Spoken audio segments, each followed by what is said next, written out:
united, forging a new soul.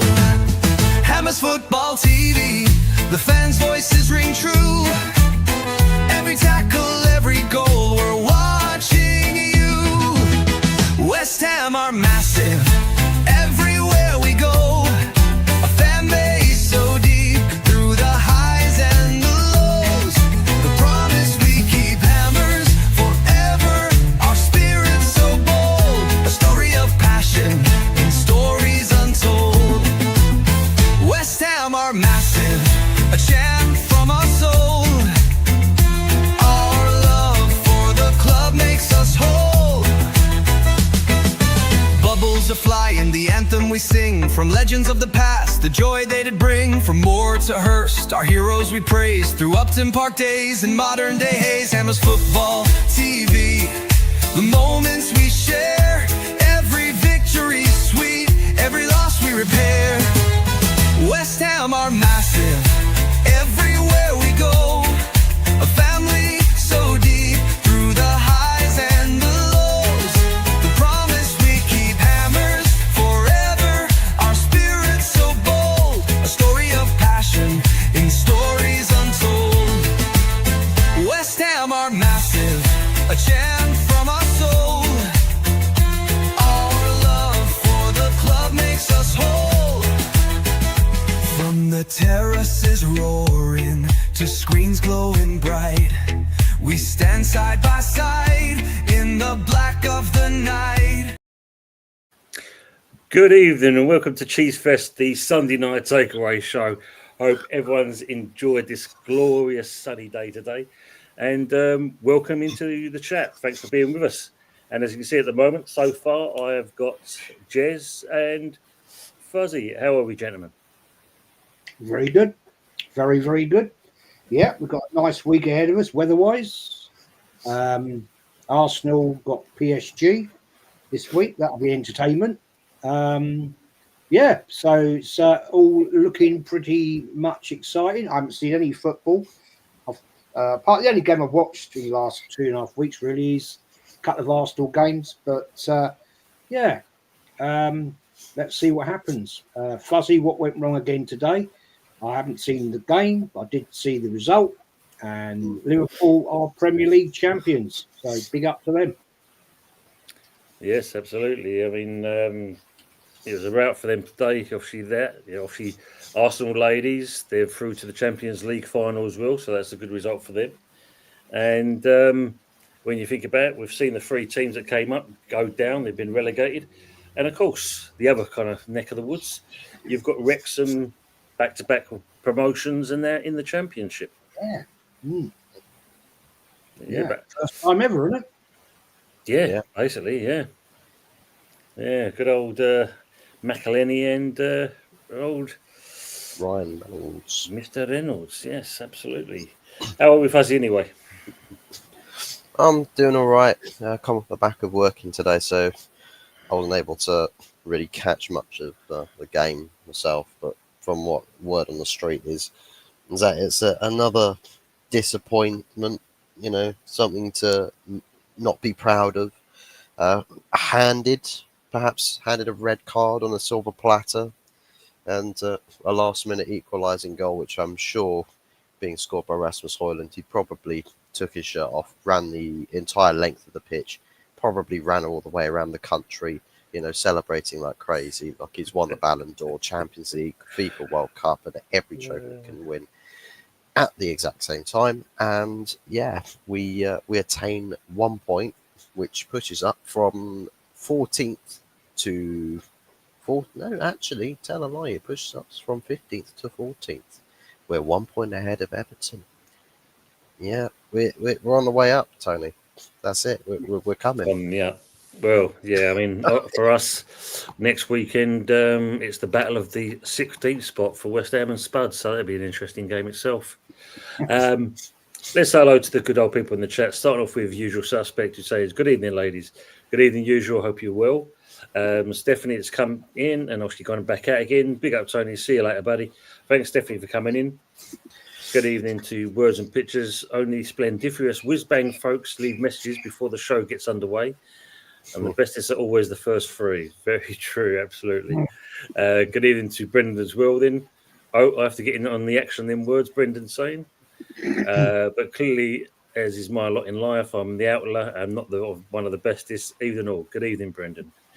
Good evening to our good old friend from Matt, up the cherries in all departments. Hello all. We were robbed today. Absolutely robbed. Yes, it's not good at all. Have some sympathy, man. Be the Robin Hood for us. Steal from the rich and give it to the poor. Give points to the poor, please. Brilliant. Good evening, Des. Hope you're well as well. Tony and everyone, good evening as well. And big up to old Matt. Big up chat in the panel. Well done to Liverpool. Commiserations not on the Forest yet versus Man City in the FA Cup semis. Also, Tottenham get battered everywhere they go, but West Ham also know how that feels. Yes, very true. We do indeed. Matt's also saying our slump will end, but Spurs won't until the season end. So very Spursy, as they're saying. Big up to Dave, old school gunner. Good luck with the stream, Tony. Thanks, Dave. Thanks for coming in, and appreciate that as well, mate. Usual saying, all the very best on Thursday evening to the mighty Bodo Glint. Yes, I think they will do. That's not going to be an easy match the same. Silent assassin. Big up to GP for the super chat saying, need to go out dogging, but have a good stream. Well, it's good weather for it, I suppose, GP. So enjoy. Hope it goes well for you. Just make sure to lock your doors. Good afternoon to Lawrence from Lexington, Kentucky, USA, coming you irons. Welcome back to Lexington, Lawrence. Hope you've had a good time out in Canada with the family. That's saying come on Bodo Glint as well.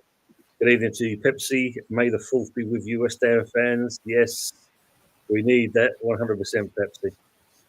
We need to kind of encapsulate our season and finish above the Spuds would be one good thing at least. Lawrence back in Lexington, usual saying as well. Lord Lawrence Lexington. Brendan saying, evening Tom, panel unusual. Matt F. Daz, GP, Lawrence, Pepsi and all. And as always, it's good to see everyone playing like each other. With some of those. Matt's saying, yes, this is one as well, Matt. Yeah, good. Well, thanks for putting it in there. Big win for the West Ham ladies. 7-1 against Crystal Palace and top goals up to 5th. Yes. Broken a ham in Lexington. Oh, he's good at doing the old smoking the old meat, his old Lawrence. Add me some pulled shank of gammon for my Sunday dinner. Oh, very nice. Orangey zest flavour to it. Quite nice. Meat just fall off the bone. Oh yeah, easy. It's not like your usual gammon slices. It's just like you don't even have to chew; it just disintegrates.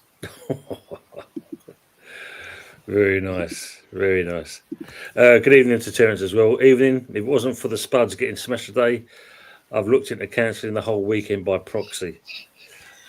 Every cloud, they say, Terence. Every cloud. Yeah, they're all saying up there. Cracking Matt. Yep. Let's get Shakira Martinez for the Spuds game. Big up to the Arsenal ladies.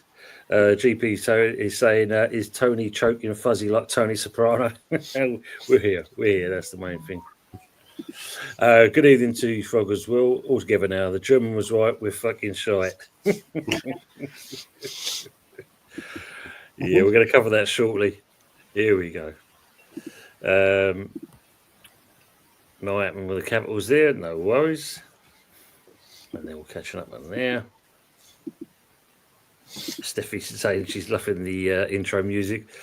Lawrence as well saying nice song, thank you very much. Pepsi saying magic roundabout theme would be better for this intro. GP saying that's Early's voice. Yeah, the early days when the voice was better. Who knew Tony could sing? Well, put it this way, you wouldn't want to hear that, that's for sure. Good evening, Steve Bell as well. Even though only West Ham can snatch defeat from the jaws of victory. Oh man! To be fair, so can we. Yeah, but the thing is, though, Fuzzy, it's a case of being, getting back into the game, then going ahead in the game with minutes, X amount of minutes to go. And I think I looked away for 5 minutes. I came back and looked at the phone, and suddenly it's 3-2 to Brighton. It's what the fucking hell's gone on there? And it comes down to what we said last week. When you got Full Crew having his little rant, he then gets dropped for the game, and that's Potter kind of put his influence on it. But when Full Crew came on, it clearly showed that man should have started from the beginning. But yes, so we shall see. The dust will clear, I'm sure, at some point. Stephanie's saying this should be UK Eurovision Song Contest. We did have that. Someone put that in the chat during the week. Funny enough. Hot Fuzz, yes. Anthony Herbert's singing voice. Good evening to Mama as well. Nice to see you. Hope you're well. Yeah, Mama. And they're all saying hello again. Good evening to Arsenal Manic. Good evening. Good evening to yourself as well. And also to Aces. Good evening. And the catching up. Let me get on top of this. I'd like to say I'm not an effing right. I'm not an F. I'm not a robot. Very good. Ace is also saying good evening, Godfather Jez. Aces. Stephen's saying Ali G says Staines is massive too. Even the Fuzzy Murray Ace is saying as well. And big up to Michael Chelsea as well. Big up Tont, Jez and Fuzzy Spuds. Showing they have no spine once again. What's new? Yes, it's very good to see that at the moment. Big up to Daz as well. I'm good, Daz. Hope you are as well, mate. Good to see you. Thank you, Daz, very much for that. And Ace is saying, yeah, congratulations to Liverpool on 20 league titles. Now equaling with Man United. Oh, shameless me would say it took them long enough. But shameful me says that they'll probably say the same thing to us when I'm about 80 years old. This is true. Good evening to Jose as well, LTL Cockerell. Evening, boys in the chat. Good evening to yourself, sir. Hope all's well. Hopefully we might see you make an appearance. And Stephanie saying hello to Fuzzy and to Jez. Big up, Stephanie.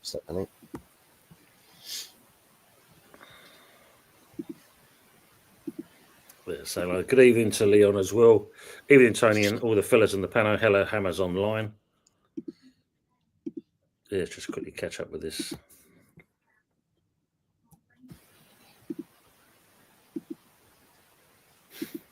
I mean, Jez, obviously with the Arsenal and PSG, I mean, it's going to be quite a well, I think one of your biggest games so far this season. How do you think the Gunners is going to fare?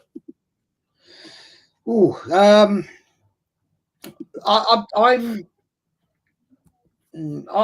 going to go for 2-1 home win, right? Big up, Anthony. Good, Jess. We haven't got Partey, which is going to be a big problem. Because to me, he's been one of our best midfielders all season, to be honest. Raya concerned me very much the other night. He was flapping. It's the worst performance I've seen for him in an Arsenal shirt, if you want my honest opinion. It was always a matter of time before he was going to get caught out in that stupid move that he does. So I was like, what are you doing? You're not even in camera shot. And that's nonsensical. So I'm going to go for a positive 2-1 win at home. Going to PSG in the second leg, that's going to be a big ask. We will have Partey back, but it's going to be a tough slog. It's going to be if it ends up going to penalties. Sadly, I have to say I think it'll be PSG will win because Raya is shit on penalties. He's terrible. Absolutely proved that against Man United in the FA Cup, and so that's a big ask. But it's going to be a tight game. I think it's going to be a very, very tight game. I think Arsenal got to score first. If Arsenal can score first, put them on the back foot, they're going to have to open up and come out and play. And be fair, Arsenal are quite decent catching teams on the break. But yeah, it's going to be a big game, a massive game. What about Anthony? Do you feel the same about that as well? Arsenal PSG?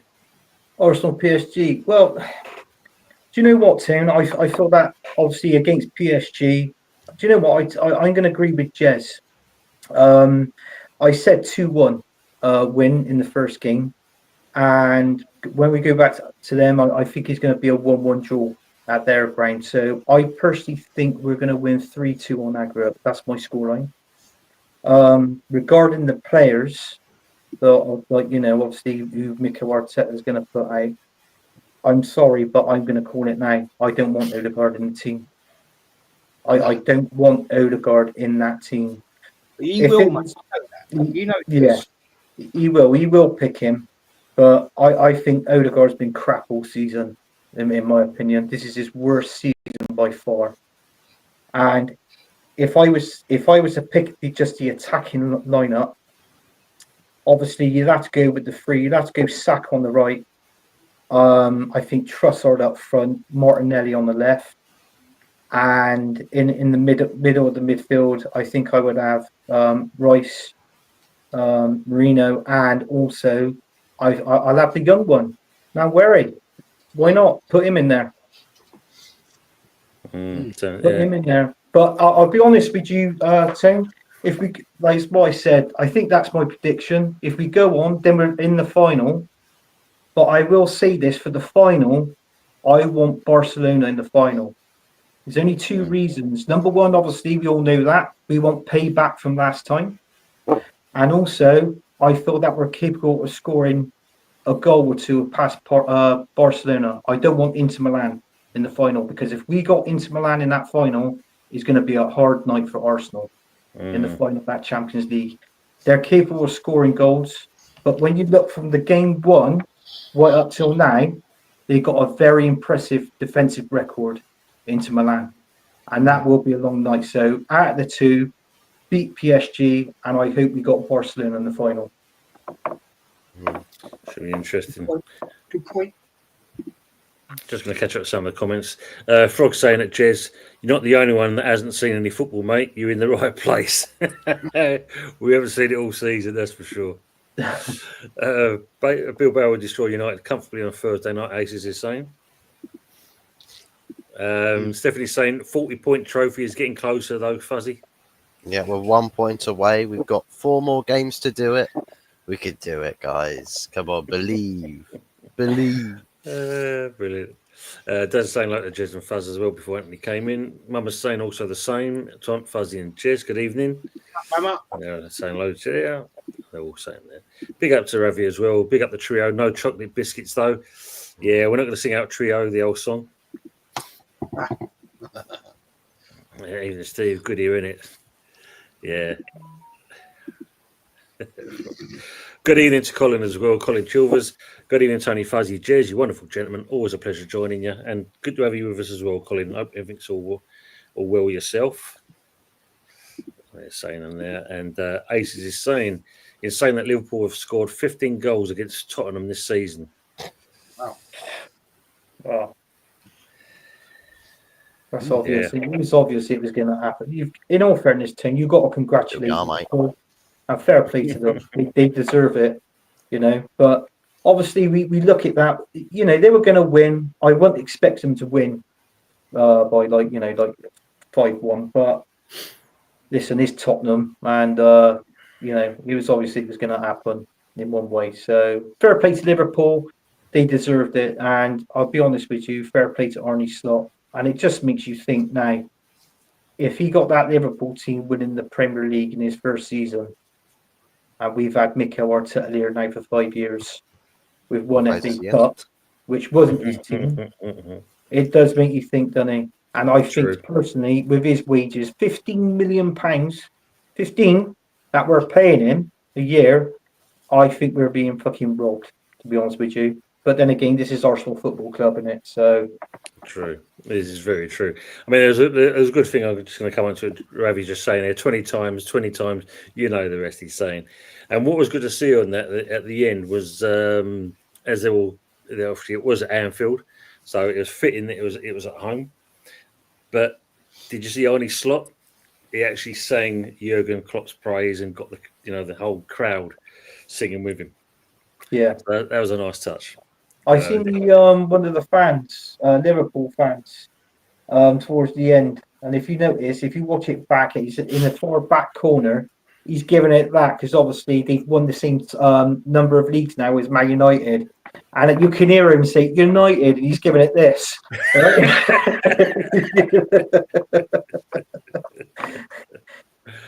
Oh man. Steve saying, Frog, I phoned up the Samaritans, they hung up on me. Yeah, I'm a West Ham supporter. Put the phone down on you. Wow, not good. If you're a West Ham fan, I would always pick up the phone to you just to hang up. Call this one 2-1, do one. That's it. I think it's one of those basically. Yeah. Stephanie's saying also Spurs now lost 19 Premier League games with still 4 to go. Hopefully, be number 20 on the weekend coming up. God. Have you fed Jesus, real Michael? Frog saying we hammers like our squads, like our fish, well battered. Yeah, it's not good being a West Ham fan at the moment, anyway. That's for sure. Can't wait. As I just said earlier, can't wait to get the season out of the way with. Big up to Lone Star as well. Lone Star London, a big one Tuesday. It is indeed big game, very big game for you guys. Yeah, I reckon that PSG game will be quite a fair bit tougher than Real Madrid game. Because Real Madrid lost the Copa del Rey. I think was it today or yesterday? They lost the Copa del Rey to Barcelona 3-2. So Barca have picked up their trophy. Yeah. So I don't know if getting them in the final, you could have Inter Milan, who sure they're a tough team to break down, and play some really complicated style of play. Or you could have a Barcelona that probably might be quite comfortable. That's one thing about Barcelona is they don't really go into a game and look like, oh my God, we're out of our depth here. Yeah. They don't really ever give cut that sort of figure to them. It's just if their game plan works, then fantastic. If it doesn't, they'll just we'll keep going and see if it can work. They don't really panic. But Real Madrid, they're just getting it from all angles at the moment. Pretty sure Ancelotti's now sacked at this point. So yeah, I think you see him move on now, wouldn't you? After this, I think they can't wait for that either. Ravi saying, question: do a lot of teams need to pull their finger out in general if they want to compete better? yes. Yeah. You look at the Premier League team. I called it going back a few weeks ago, didn't I? I think this is the lowest of points in this Premier League for this season. I mean, you look at it. Forest is, if Forest win, I think they got, is it Brentford in midweek on Wednesday? I think they got a game on Wednesday. I mean, they've gone down to 6th at the minute, Forest. But if they win, they go straight up to 3 places. They go into 3rd, a point above Newcastle. So I mean, obviously they need that win. And I mean, Chelsea, with them winning on the weekend, they're only 5 points behind us. So, it is really all to play for. But in all fairness, we've got PSG on Tuesday, Arsenal, and then obviously on the weekend, we've got Brentford, then back to PSG. And then our next game is Liverpool after the second leg of the PSG game. So, in all fairness, I'm not really much worried about playing against Liverpool. I mean, as we know, they're already champions today. They haven't really got nothing to play for. But I think they're going to put in a fight. So, we've got that to contend with. And then after the Liverpool game, we've got Newcastle and I believe Southampton. So, so he's going to be... I mean, we can beat Southampton. That's not a problem. Beat Brentford, but... What worries me is playing against Newcastle. I mean, they've beat us twice in the leg in the Carabao Cup, and also they've also beat us in the league as well. So they've really beat us 3 times technically. This is 3 separate games. So in one way, so that's the only game that I'm worried about out of what we got left at Arsenal is the Newcastle game. True. I mean, like, go before I lost Jez and Fuzzy in there, because when you think about it, I mean, let's see now. I mean, West Ham are on 36 points. Normally, just keep yourself safe, it was in the 40, 42 points. Yeah.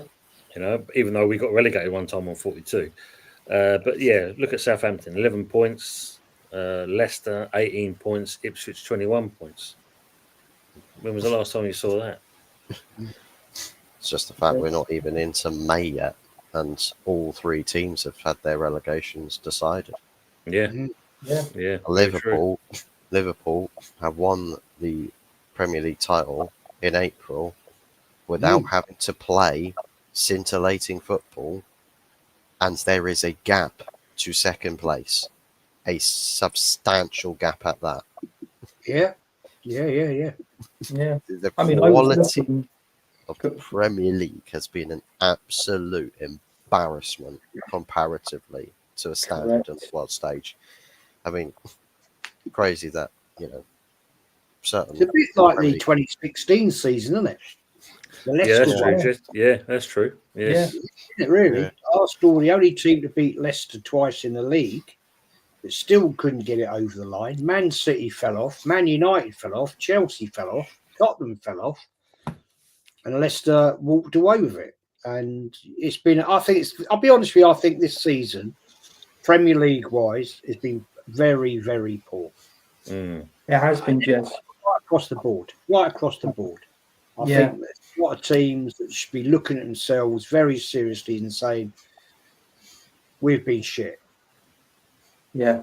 I mean, fair play to Liverpool. I respect and applaud them. Well done on your 20th league title. But there's a lot of teams out there that should be looking at themselves and saying, we've just been absolute dog shit, to be honest. Yeah. And Arsenal primarily, because, people keep saying, oh, we've improved. How have we improved? With the gap difference from last year. I think I'm right in saying last year we were 3 points off it, or 4 points off it. This season, we're like 14 or 15. I can't remember the stats, but so how's that improvement then? You look at it, Jez, if we lose those two games, back-to-back games, if we lose against Liverpool, and then the week after we lose against Newcastle, it only takes Forest, Chelsea, or Newcastle to obviously win one game and draw one. They're back in the running. We could end up finishing fourth at this rate, most probably even fifth. Cool.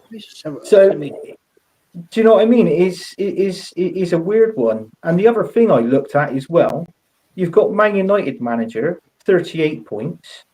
Yeah. Ange with Tottenham, 37.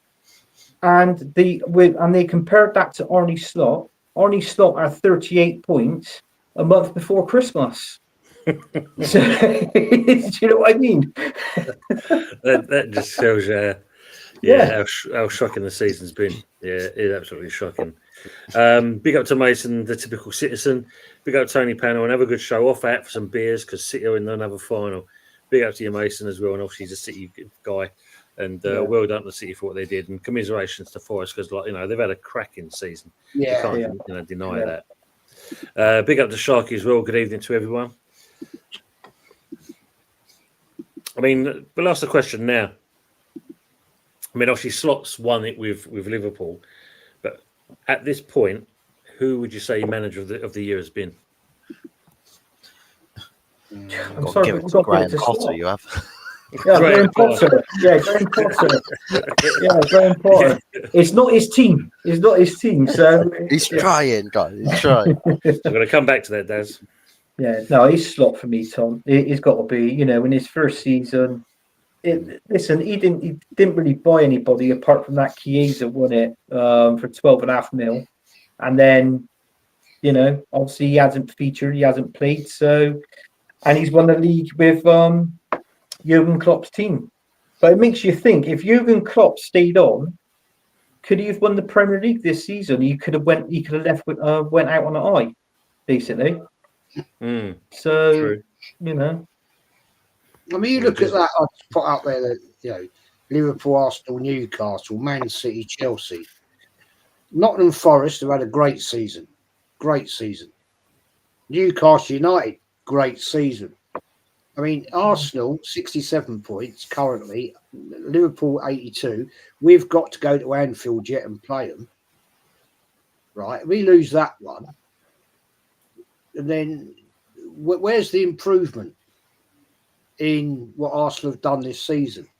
When the points difference is bigger than it was last season. And Newcastle have caught up. Man City have been crap this season. And Arsenal, 13 draws. 13 draws. Yeah. That's what's cost you. Terrible. Chelsea have been in and out. Forest, I think, have had a great season. If you ask me, I'd say the manager that's had the best, apart from Slot, I would say Eddie Howe.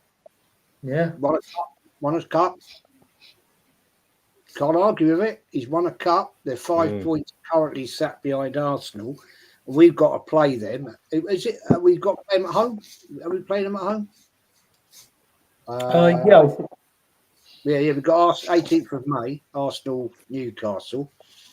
Yeah. Southampton, Arsenal. That's a dead rubber. We got Liverpool away on Sunday the 11th. And we got Bournemouth home on the 3rd of May.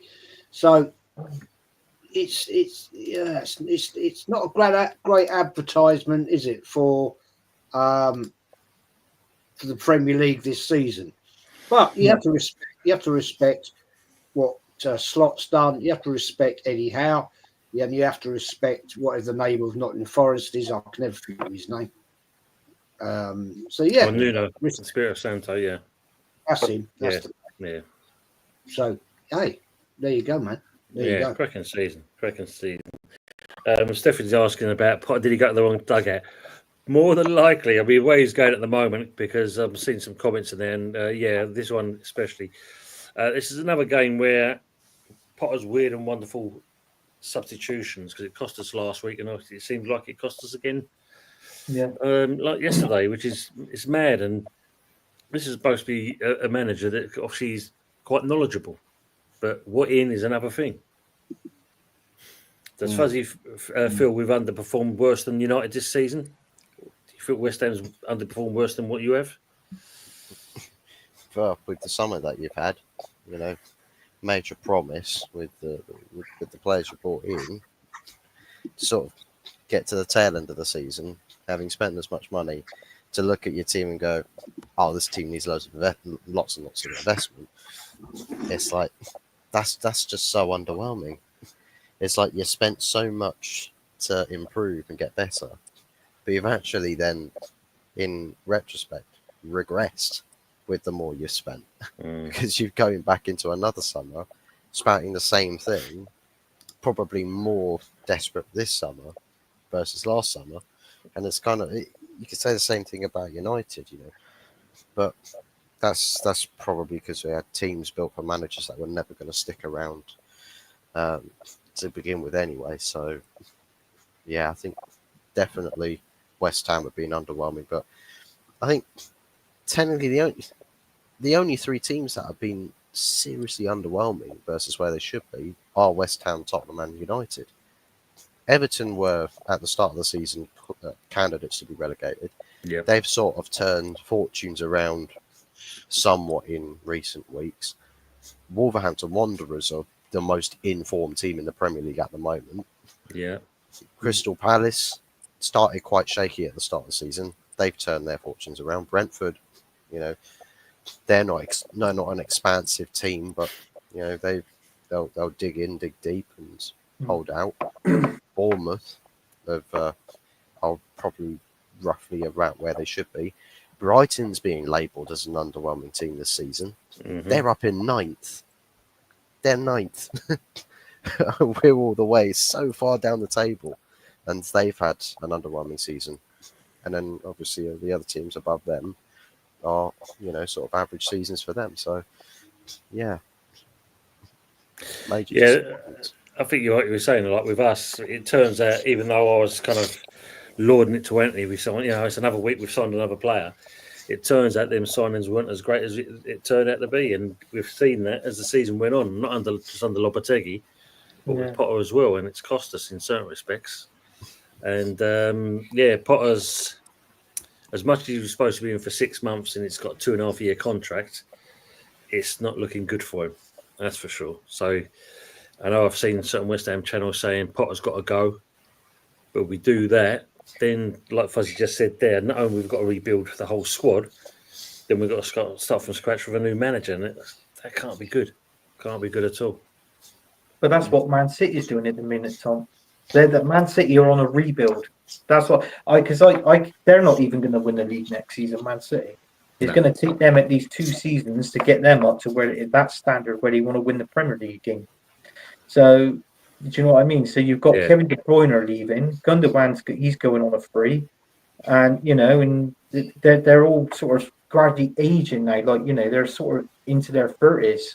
So obviously they're going to be slightly on the rebuild. I don't know if Jack Grealish is still going to be there. There's talks of him; he might be leaving. But it's like what I said. So they're not going to win the league for at least 1 or 2 seasons. That's true. Just going on this comment. Of course, Sharky, it was you. Yeah, Eurovision Song Contest. It was you, Sharky. I just remember the comment. I mean, because if you even look at Arsenal, I mean, Jez said it earlier. When you look at that game against Palace, I mean, Odegaard literally got knocked on his arse, and it was long overdue. Ray has been too cocksure the last couple of games, and he got finally found out. And great goal from Mateta, basically. But everyone's kind of thrown it on.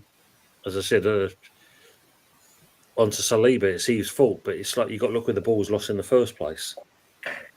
Yeah, definitely. I totally agree with that. But I only watched little bits of that game because when I'm on the subject, because obviously it was on a Wednesday night. Because you use that fucking shitty format. That's for Wednesday, Tom. Right? I didn't look the guy next to me. This guy here and that went on his mobile as well, and he got in straight away. I could not get in. I took screenshot. I spent most of my time trying to get in on the show, then watching that Arsenal Palace game. So in the end, I thought, taking screenshots. So I'm going to watch the rest of the game. The thing is, if you look at that Palace game,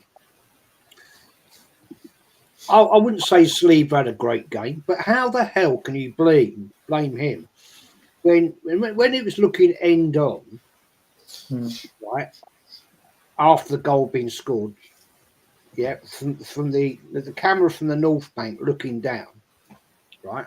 How the hell the goal Raya wasn't even in the camera shot. He wasn't. That's right. Yeah, absolutely. So how can you blame Sleeper? Sleeper can only do what he's got with his head, arm, body, legs. Raya was off over there talking to the crowd, or I don't know what he was doing. Yeah, it was like, what are you doing, man? Exactly. Why are you over there? You're playing in left back. What are you doing? I didn't work that one out either. When Saka came on the pitch, he walked straight past Odegaard, right? And it was Declan Rice was telling him, over there. Odegaard did nothing, didn't say a bleeding word. Trouble is, though, I hate this guy. This guy is not captain material, Jez. We've discussed this plenty of times, even on your show, right? Apparently, other Arsenal fans say that the reason why Arteta wants Odegaard as captain is because he does something different within the team. It's not necessarily verbal. I like a captain that's quite verbal. That's what personally, do, don't they? That's right, in my opinion. But apparently, he lets the team go and gel with them and try and create, try and be that creator, that in that middle sort of thing. That's what Arteta wants him to be. But at the minute, he's not doing that. He's not a good captain, and he's not verbal enough. Well, he ain't verbal at all. Let's be honest with Odegaard. So the only next one that could be captain, right? Well, it's next two is either going to be Gabriel or Declan Rice. That's the only two that we can have as captains. So if you've got a captain and a vice captain, I'd rather have them two. So I've said it from day one when he signed for you, and that he'll be your future captain. yeah, Gabriel, I'd say have him more as vice captain than an actual captain. but those free kicks he scored against Real Madrid, Tom. Oh mate, you can't, you can't knock them because they were class. They were world class. The second one especially, I mean, that one was mustard. But Gabriel, I wouldn't choose him as captain. I'd have him as vice captain. Unfortunately, I don't think he lets himself down on too many occasions, whereas Rice, you've got a bit more consistency in that respects. True. Good evening, Harry. Good evening, all you beautiful people coming your eyes, as you're saying there. What I said about the love that people give each other in this. That's why GB's gone dogging. Terence is saying, I'm a Hammers through and through. It'll be a victory this season if we can finish above the Spuds. It's sad, but what else this season do we have? And you're right there, mate. We don't have nothing else because, actually, it's been a season of shite. Simple as that. Something else that's like theoretical that I think perhaps in direction of football that we're going to start seeing lots more of this happening with teams or clubs that need to have managers that play very specific ways, and they've got to have very specific players. If when it doesn't work out, you have to chop and change it, you're stuck. Like, you are absolutely stuck.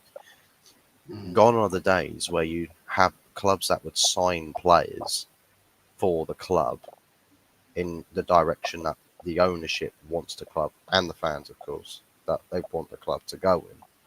So you're constantly just going out there trying to find the best players in each of these positions, competing in the market, not for styles or specifics. You're looking at the best player in that position currently on the market, available in the world. And it's sort of gone away from that, and it rings true with, for example, Ten Hag's case.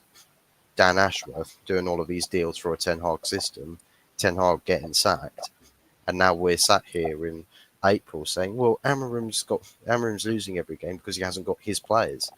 Well, that's the consequence of going too specific to a manager in how you go about doing your recruitment.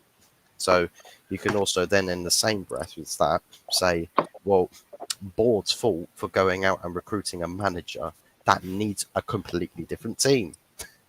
Could you say the same thing as the same scenario for West Ham, where you've signed so many players in the summer for Lopetegui, and you go out of your way to bring in Graham Potter to then perhaps say, these aren't Graham Potter's players, and then to need an entire summer to give Graham Potter's system and team a go.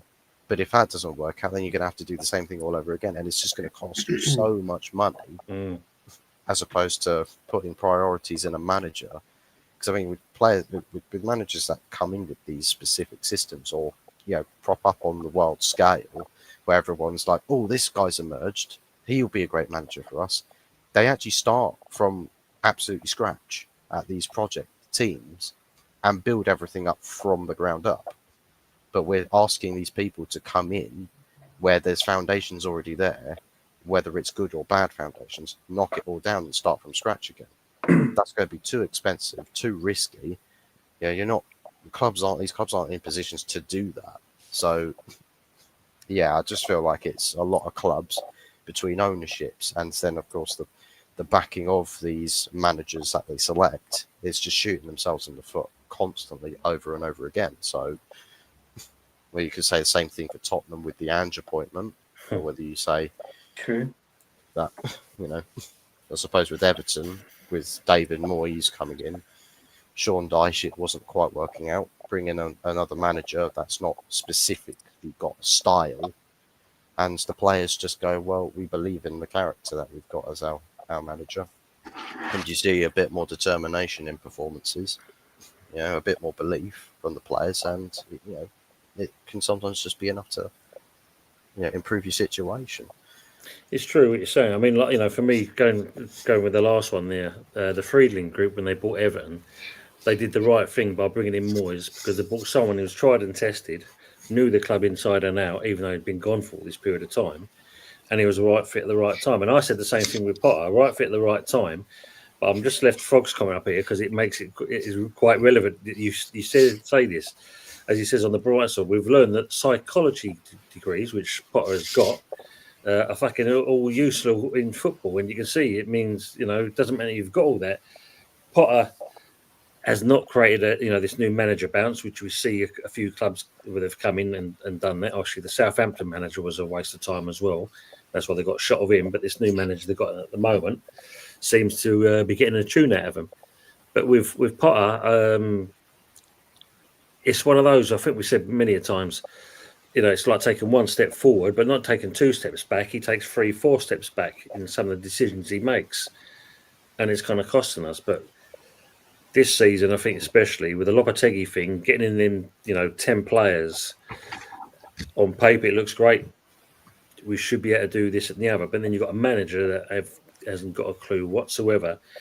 People, the players couldn't understand him. Like I said, I watched one press conference and everyone in the chat said exactly the same thing.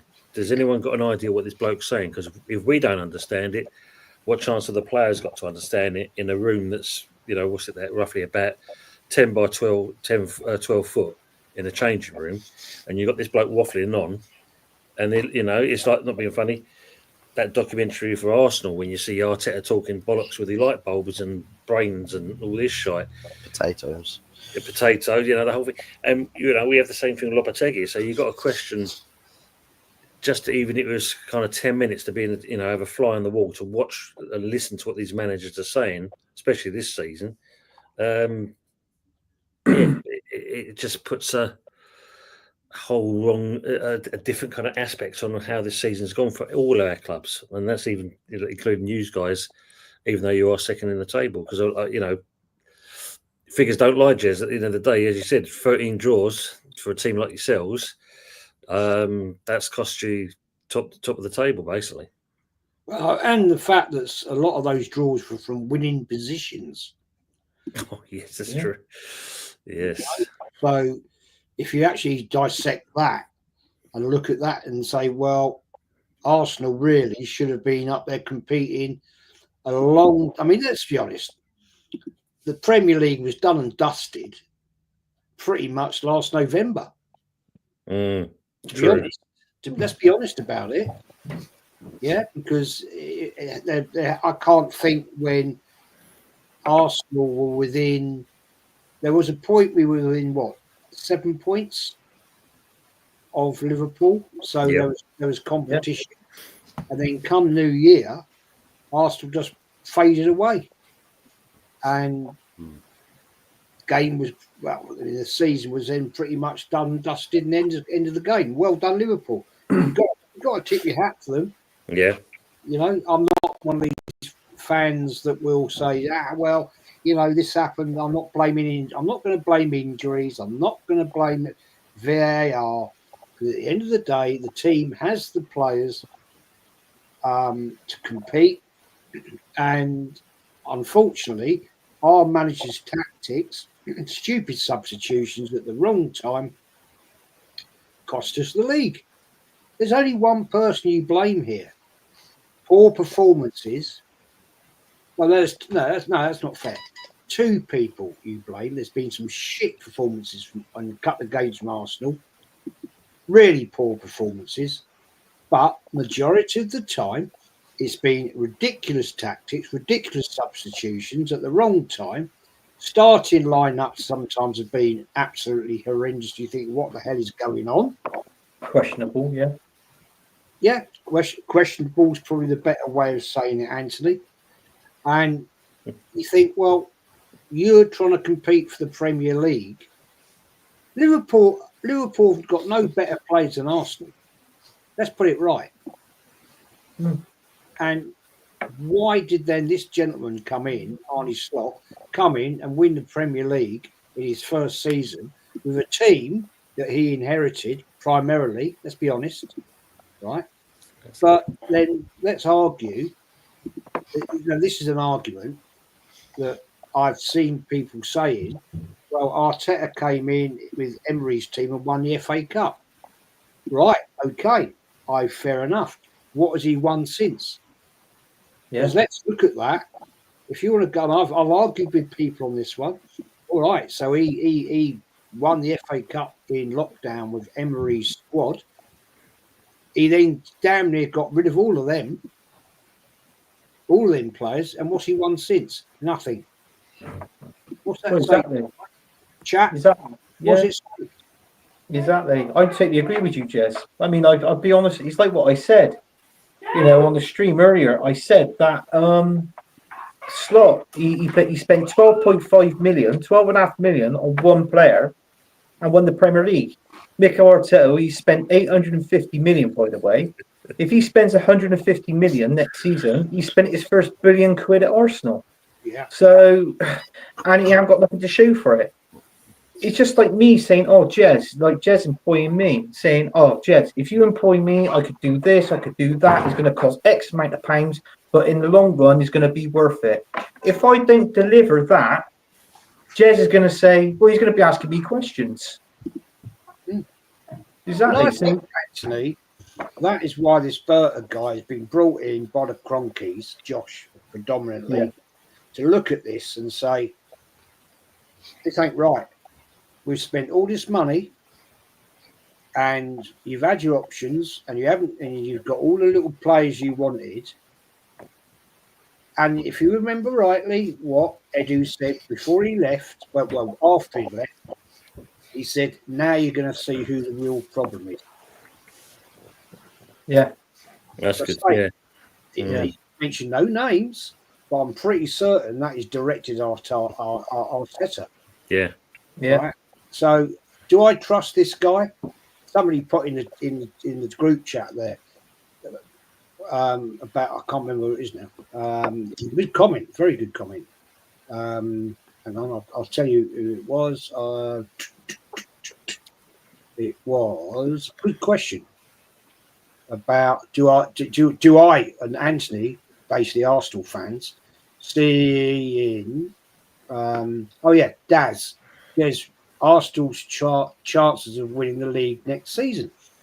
To be honest with you, Daz, I don't. Not with this manager, no. I don't trust him to spend the money to get the right players in. I don't. And that's why I think Andrea Berta is here to say, no. We got to get rid of this guy, but we're going to buy this guy. He has the experience. This man has the experience being at Atletico Madrid. He's seasoned. He knows what he's talking about.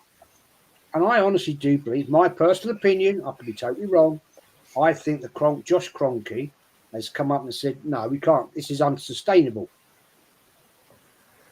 Well, it's good though, Jez, because it's been long overdue, isn't it? I mean, when you think, 5 years of seeing this happen, and it seems to be it's Arteta way or no way, and this man's coming in and basically saying, no, that's not the right choice. These are the players that you should go through that's going to make your club successful. Then so be it. If it upsets Arteta, then there's only one way, isn't it, really? You either go or you put up with it.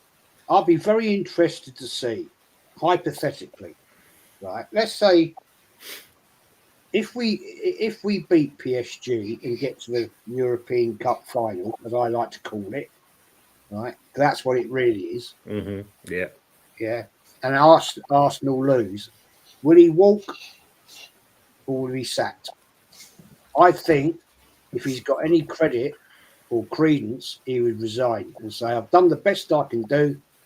I can't get any better than this.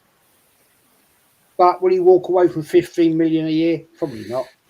But that's when Arsenal Football Club have got to show some kahunas and say, right, you've had your chance, you've had all of this, you've had all this money, you've had everything you wanted, like a spoilt little brat, fuck off.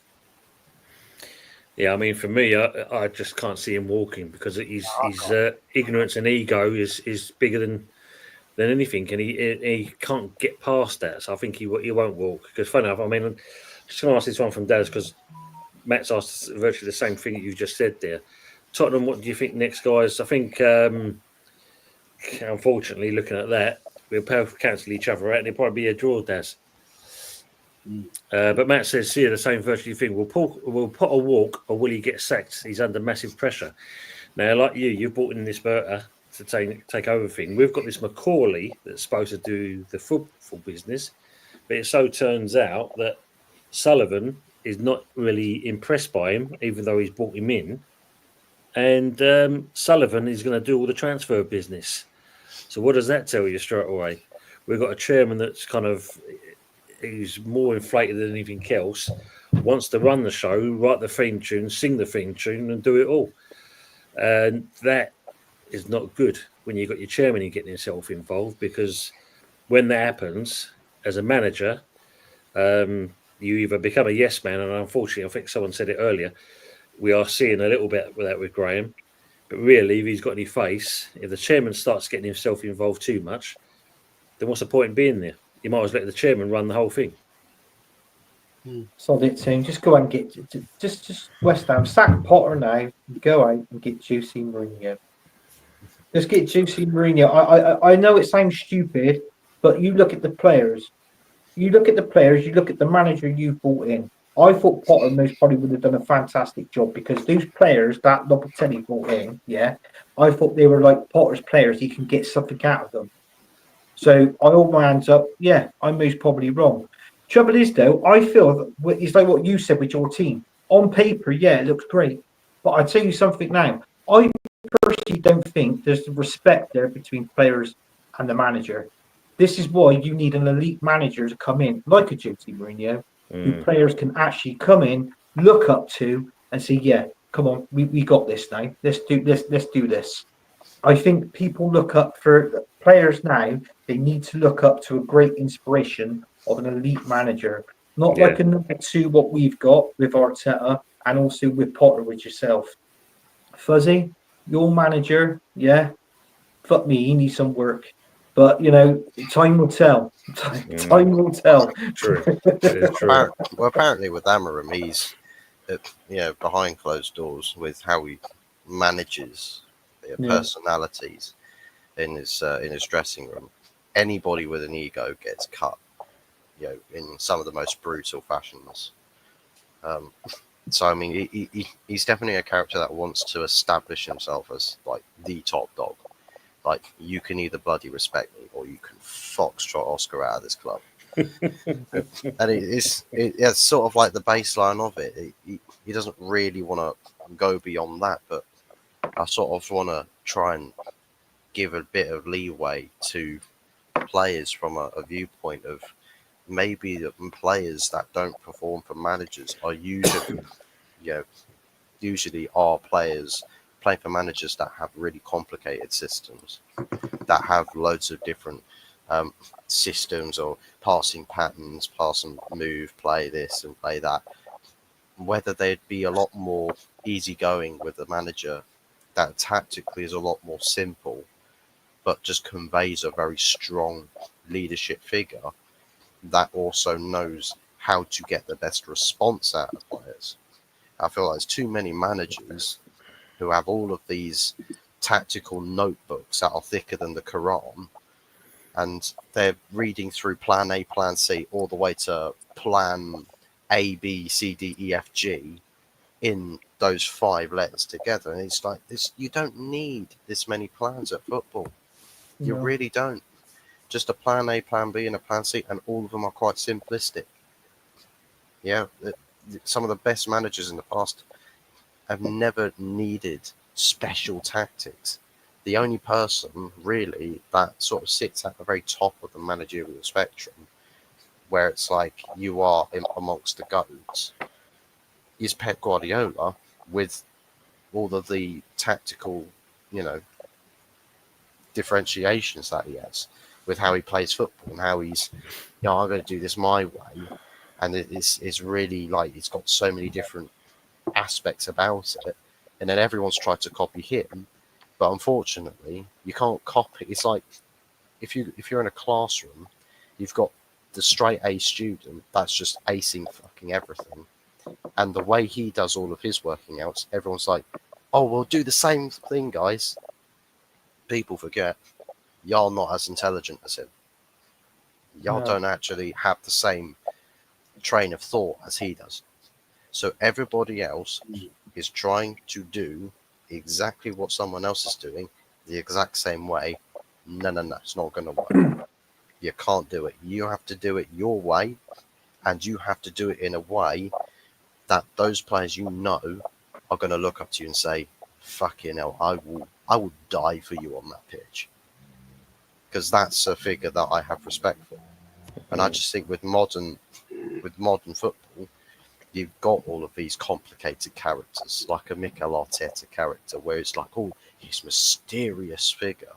You know, nobody knows what his personality is like. We're all sort of guessing what he's like. And it's like, who gives a shit? Can he manage a team? Do the tactics actually convey from the dressing room to the football pitch? Does it work? And it's like it's those questions we don't pay enough mind to. I think the only one where you say this season, especially, where players actually will die for the manager, and that is Nuno Espirito Santos at Forest. You see them players, how the cohesion of him and the harmony them, the manager and the player has with each other. That's a very rare quality you've seen, and unfortunately, it is that team, and you can see why they've done so well.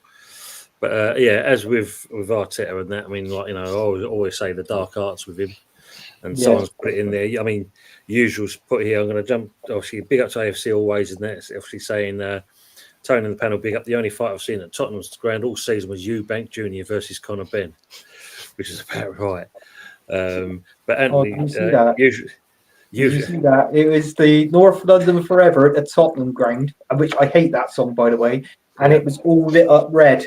And all the Tottenham fans that were watching it, they said, "What the fuck is wrong with Levy? Get wanting this?"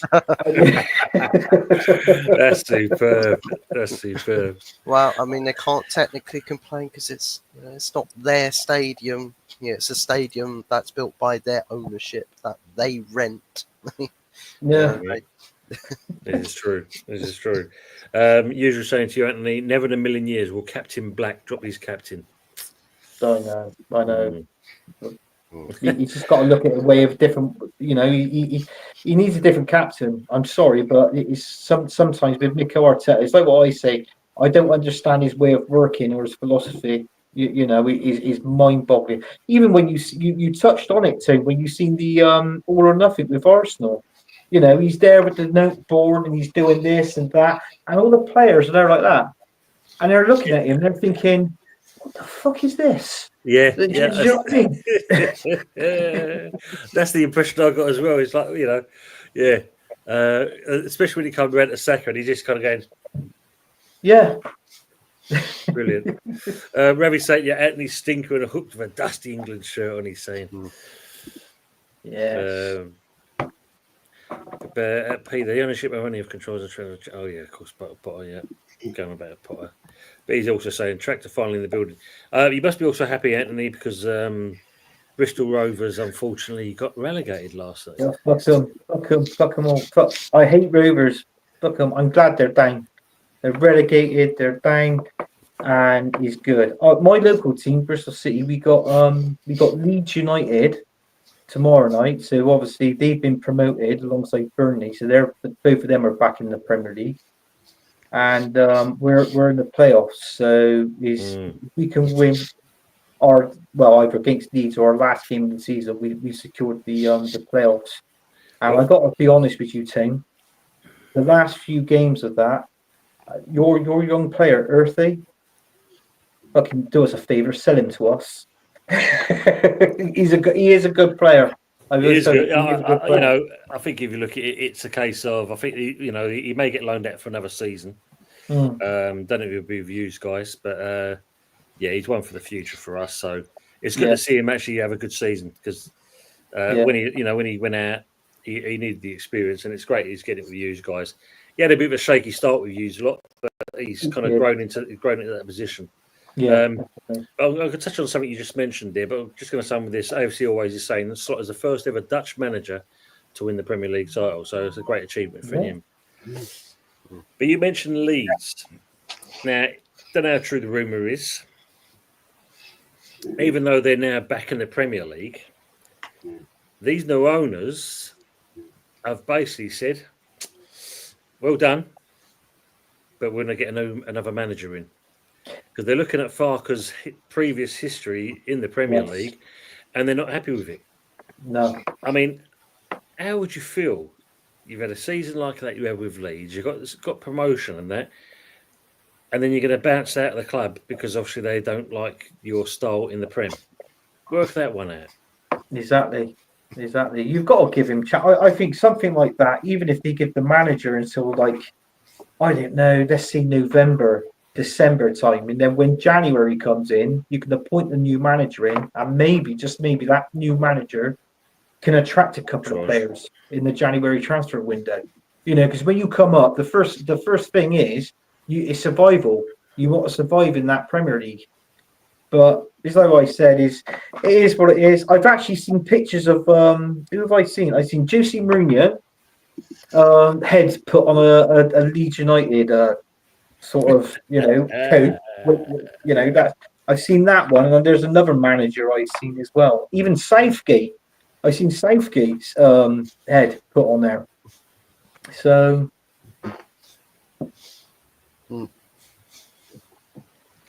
That's it. Doggy must be slow, GP. It's Brenda's saying. Yeah, I mean, what do you guys make of that? I mean, like, say he's managed to get Leeds back into the Premier League, and yet these new owners, don't go on. There's nothing wrong with ambitious owners, but I make Anthony White give the fellow a chance. Let's see what we can do. It's not Norwich, is it? That's for sure. It's a different ball game. I mean, what do you make of it, Fuzz? I think. Is it harsh? Yeah, it's really, really harsh. But if you're Leeds, do you go, well, he could end up putting us into a sticky situation next season, and we'll have to, spend money and chop and change managers, and sort of risk either making or breaking the season. I think what you're doing here is you're studying what it is that keeps a championship team in the Premier League, and looking how often does it work when a championship team keeps their manager. Do they stay up, and not just stay up, but then continue to go on to the next season, the next season, and establish themselves as a Premier League team? To me, that looks like a club that's got ownership, that looks not just next season, it's looking 5 to 10 years down the line and thinking, what do we need to do to make Leeds a prominent Premier League team 5 years, 10 years down the line? They're planning for the future, right? They're not thinking short term, they're thinking long term. But they are trying to find the right decision for the effective cause to effect, where you make the decision now that's tough and brutal, but you're going to see the rewards for it further down the line, right? And if it's cutthroat, it's cutthroat. Guess what? It's professional elite football. Some of the most brutal, business decisions will happen, but you are doing it in the name of trying to chase success, to try and be the best. And Leeds have got a long bloody way to go to be the best, but if you're at a certain point in the football ladder, you got to make the right decisions at that level if you want to increase to the next level. True. I mean, what's your view of it, Jez? Well, I'll be honest, mate. I actually happy to see Leeds United come back up. I've got a lot of respect for them as a club, to be honest. Back, I remember Leeds United back as in my younger years. Great teams, great players. Pleasure to go up. I've been to Ellen Road many times, and fabulous atmosphere. And I just hope this time round they get it right. It does annoy me at times when you get these up and down clubs. Absolutely does.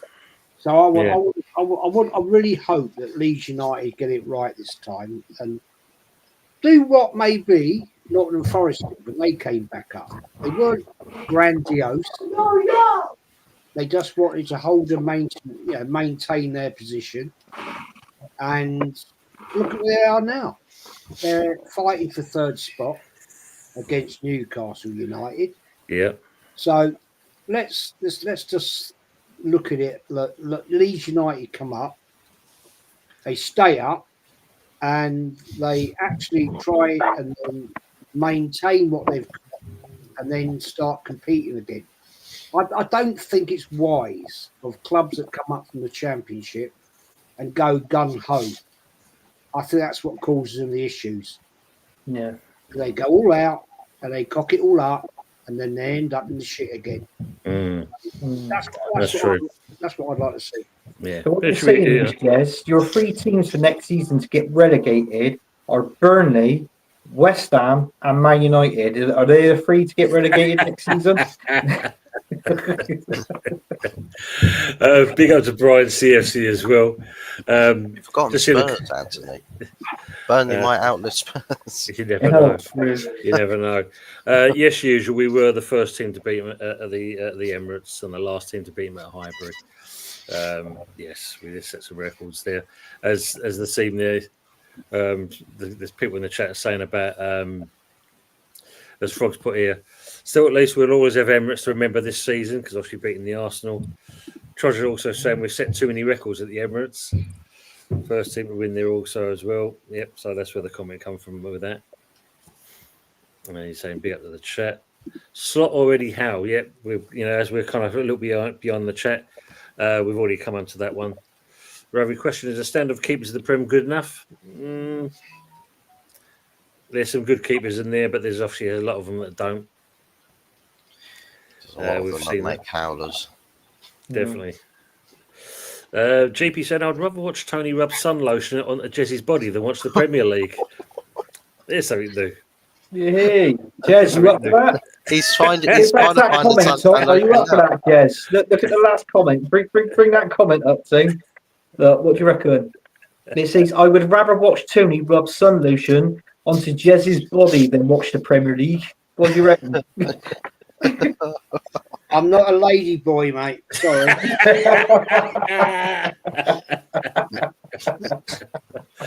That's brilliant. Son, what about you? These hands can do wonders, as they say. Eddie Howe and Nuno, Michael Chelsea, I'll make them. That's right, I'm going with that. Liverpool flat in the Carling Cup final against PSG over 2 legs, but congrats on the title. Yeah, I mean, that's the main thing. It's like if you're not being funny, if you look at it, this is your season in the fact of cup games and league games are two different, completely different beasts altogether.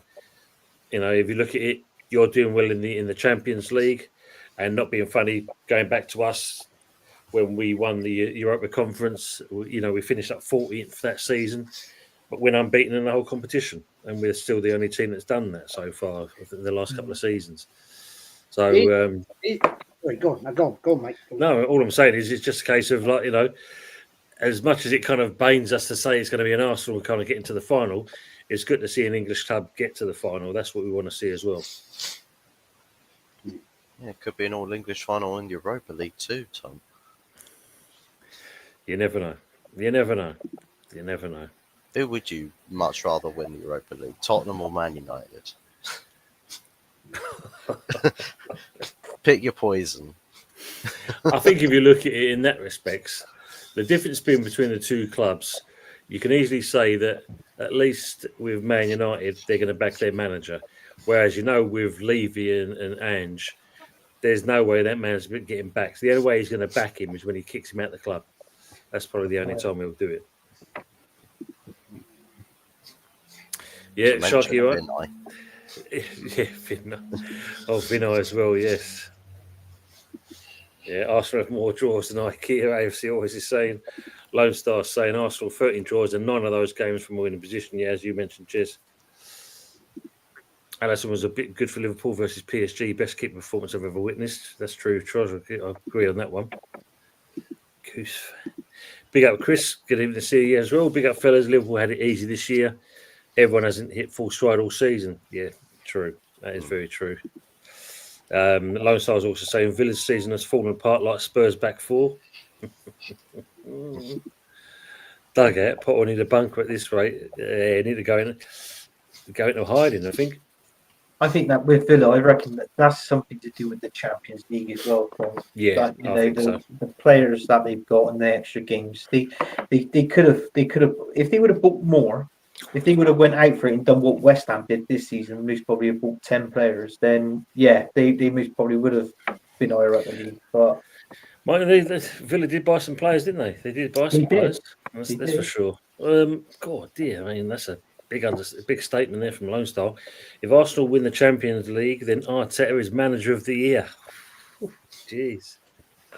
They would do it. They'd just slot aside, and it'd be that's what they would do. If Arsenal wins the Champions League, I guarantee you, I'll put dollars to donuts on it, and that's what'll happen. Be a trophy outside. Yeah, but personally, me and Jez, in all fairness, but I'd rather win the league. To me, that's your bread and butter. Mm. Yeah. Yeah. Cup competitions are brilliant. Yeah. You can't deny it. You cannot deny it. And let's be fair, we've never won the Champions League. But the Premier League is always the one for me. Anthony, I've got a little question for you.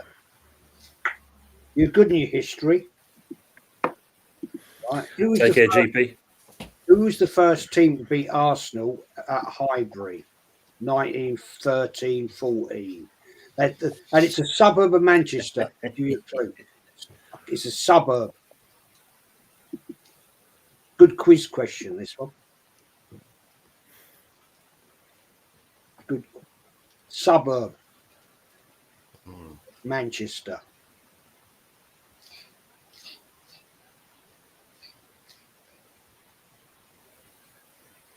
Three, two, one. Don't say it, Jez, because I'll tell you something. If you've got another quiz coming up, that might be a good question in that. Yeah, it would. Yeah. Right. I'll leave it. Oh, that's a shame. I was going to do a countdown for you, Jez, so you can answer the question. Do I steal the points if I guess? It was Bury.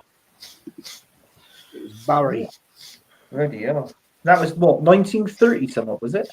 No, 1340. That was 1930. I was about to say 1300s. Damn. That's when Arsenal first moved to the Emirates. Not Emirates, Highbury. Highbury. Yeah. Yeah, it's true, Trosh. Just a quick one, people. What was the name of Arsenal then? And it wasn't Woolwich Arsenal. Oh, God. It wasn't Woolwich Arsenal. Evening, Tony. While he's thinking about it. Yeah, 15 million for Aaron Wan-Bissaka. What a steal. Last time I got 5 in the Premier League was 2006. This is one nobody ever gets this one. Nobody ever gets it. Woolwich Rimmers. So who's put that? What's coach manager would come to West Ham, seeing what happened in the last 15 months. Totally agree on that, Brendan. Keep thinking, Anthony. I've got to go through the comments. Frog saying we're better off with a fucking magician talks. The club screwed up top to bottom. Yeah, very true. Nah, Michael Chelsea, not Southgate. Pulis, Toke, McLaren, Pardew. Wow. Michael Chelsea, I'm going to stop coming on your channel and leave it a like if you carry on. You tell him, Brendan. Shaking my silver spoon. Shaking my silver spoons. Woolwich reach around fucking Yeti. See Rice in the boxing last night sitting by a restaurant. Oh, that's interesting. Both at Real Madrid charge. They were actually called for 1.5 seasons. This is very true. They were actually called the Arsenal. The Arsenal. Wow. The Arsenal. They went from Woolwich Arsenal to the Arsenal. And then Arsenal. An Arsenal. The Arsenal. you know what, Jess? I'm actually kicking myself because you know something. I actually showed you that true, book, Steve. my history Arsenal book, and you said you had the same book. I have. Yes, and he's in there. It is. See. You've just been slapped. I thought you'd got that. Yeah. No, when you and I was thinking it, and I was thinking, no, they weren't called Arsenal twice. I had that in the quiz as well, and you got the answer that, right. Yeah. The The Arsenal. Royal Arsenal, the Arsenal. Well, sorry, Woolwich Arsenal, Royal Arsenal, the Arsenal, then Arsenal. Yeah. And now we're managed by an arsehole. So, you know, let's go runs in sequence. Remy said, I think I saw Odegaard at the Liverpool game taking photos, victory photos for him today. Dear, no, Lowe's, I said there's Trent. Yeah, it's true, mate. Yeah, well said. Regarding Potter's psychological degree, he's not changed our mindset positively, only negatively. We've gone backwards, worse than even under Lopetegui. Yes, because he's not that far off from Avram Grant's kind of record with West Ham. Next thing, I think we need new managers, new players. I think we need something, Daz. A miracle is one thing. Trying to say, I wonder if Potter got extra marks for swearing in his dissertation. 10 men at the back is saying, what was Loppy's style? I have no idea. No one had any idea, that's for sure. Cheap signings that aren't good enough in the summer, then flogging the wall with Sullivan as director of football. Yeah, it's going to be cheapy. Maybe as well get Mystic Meg in for some guidance. Oh, man. Lopetegui's picks were the worst ones, yeah. How many degrees did Fat Sam and Moyes have? Don't forget. Harry's saying there, yeah. So he had an MVQ level 3 in pie eating. Big up to Lee Stay from TV as well. Hello, everyone. Hello to you as well, Lee. Up, Mum and Dad's doing well. And good to see you. Was like watching a real crime interview down there, Nick. Matt thinks that Potter will walk. I don't think Potter has a mentality for a club like West Ham. Yeah, and also there's people saying the same thing and not feeling it with Potter. Lone Star's also saying Potter completed an MSc Leadership Personal and Professional Development, which focused on using emotional intelligence. Well, we haven't seen much of that. I mean, he talks a good game, you know, in the press conferences, but managing and talking are two different things. Yeah, it's better to say, look, he's done Ethel so far with that. Big up to McManus Gaming as well. Been a long time, a friend. Even on evening, Andy Bell. Tony, what do you do with West Ham? What do West Ham do now? Do you think getting rid of Moyes was a bad idea? Do West Ham get rid of players and have a rebuild? What's the plan now? I think the Moyes situation, unfortunately, that came to a head. I still say it. I think he was already told at the beginning of that season that his contract wasn't going to be renewed. We could see that in the way the team played. As Fuzzy's already mentioned, we start all over again. It's a long road hill to climb. And well, I mean, you could have shortened that to and abbreviated down in just 2 words. We're fucked. And that's it. we're shite. Yeah, it's simply it's the fact of we are literally that. Trosh is saying surprising Arsenal fans want to sack Arteta. You can understand. I think if you look at it, Trosh, there's many reasons why they want him out. The arrogance is one thing I think that does it. Prince Charles also wanted to get stuck up the most don't know. Lone Star saying don't want to get rid of him. Trosh is also mentioning it's the players bought the previous window that has a year to settle which account. When did Van Dijk sign? Yeah, because Van Dijk's just signed a new contract with him and with Liverpool. Salah's just signed a new contract as well. Yeah. So they're not going anywhere. Big up to our good friend Uncle Rods. How we doing, lads? Uncle, you must be smiling from ear to ear at this moment. Hope you keep him well, my friend. He's already got that profile picture. That's great. And congratulations on your 20th league title. Lisa saying Arteta's going nowhere. Harry says you'll have to pay Arteta off. Jesus, how much will that cost you, though, if that's the case? Just wait till the end of his contract. Keep him.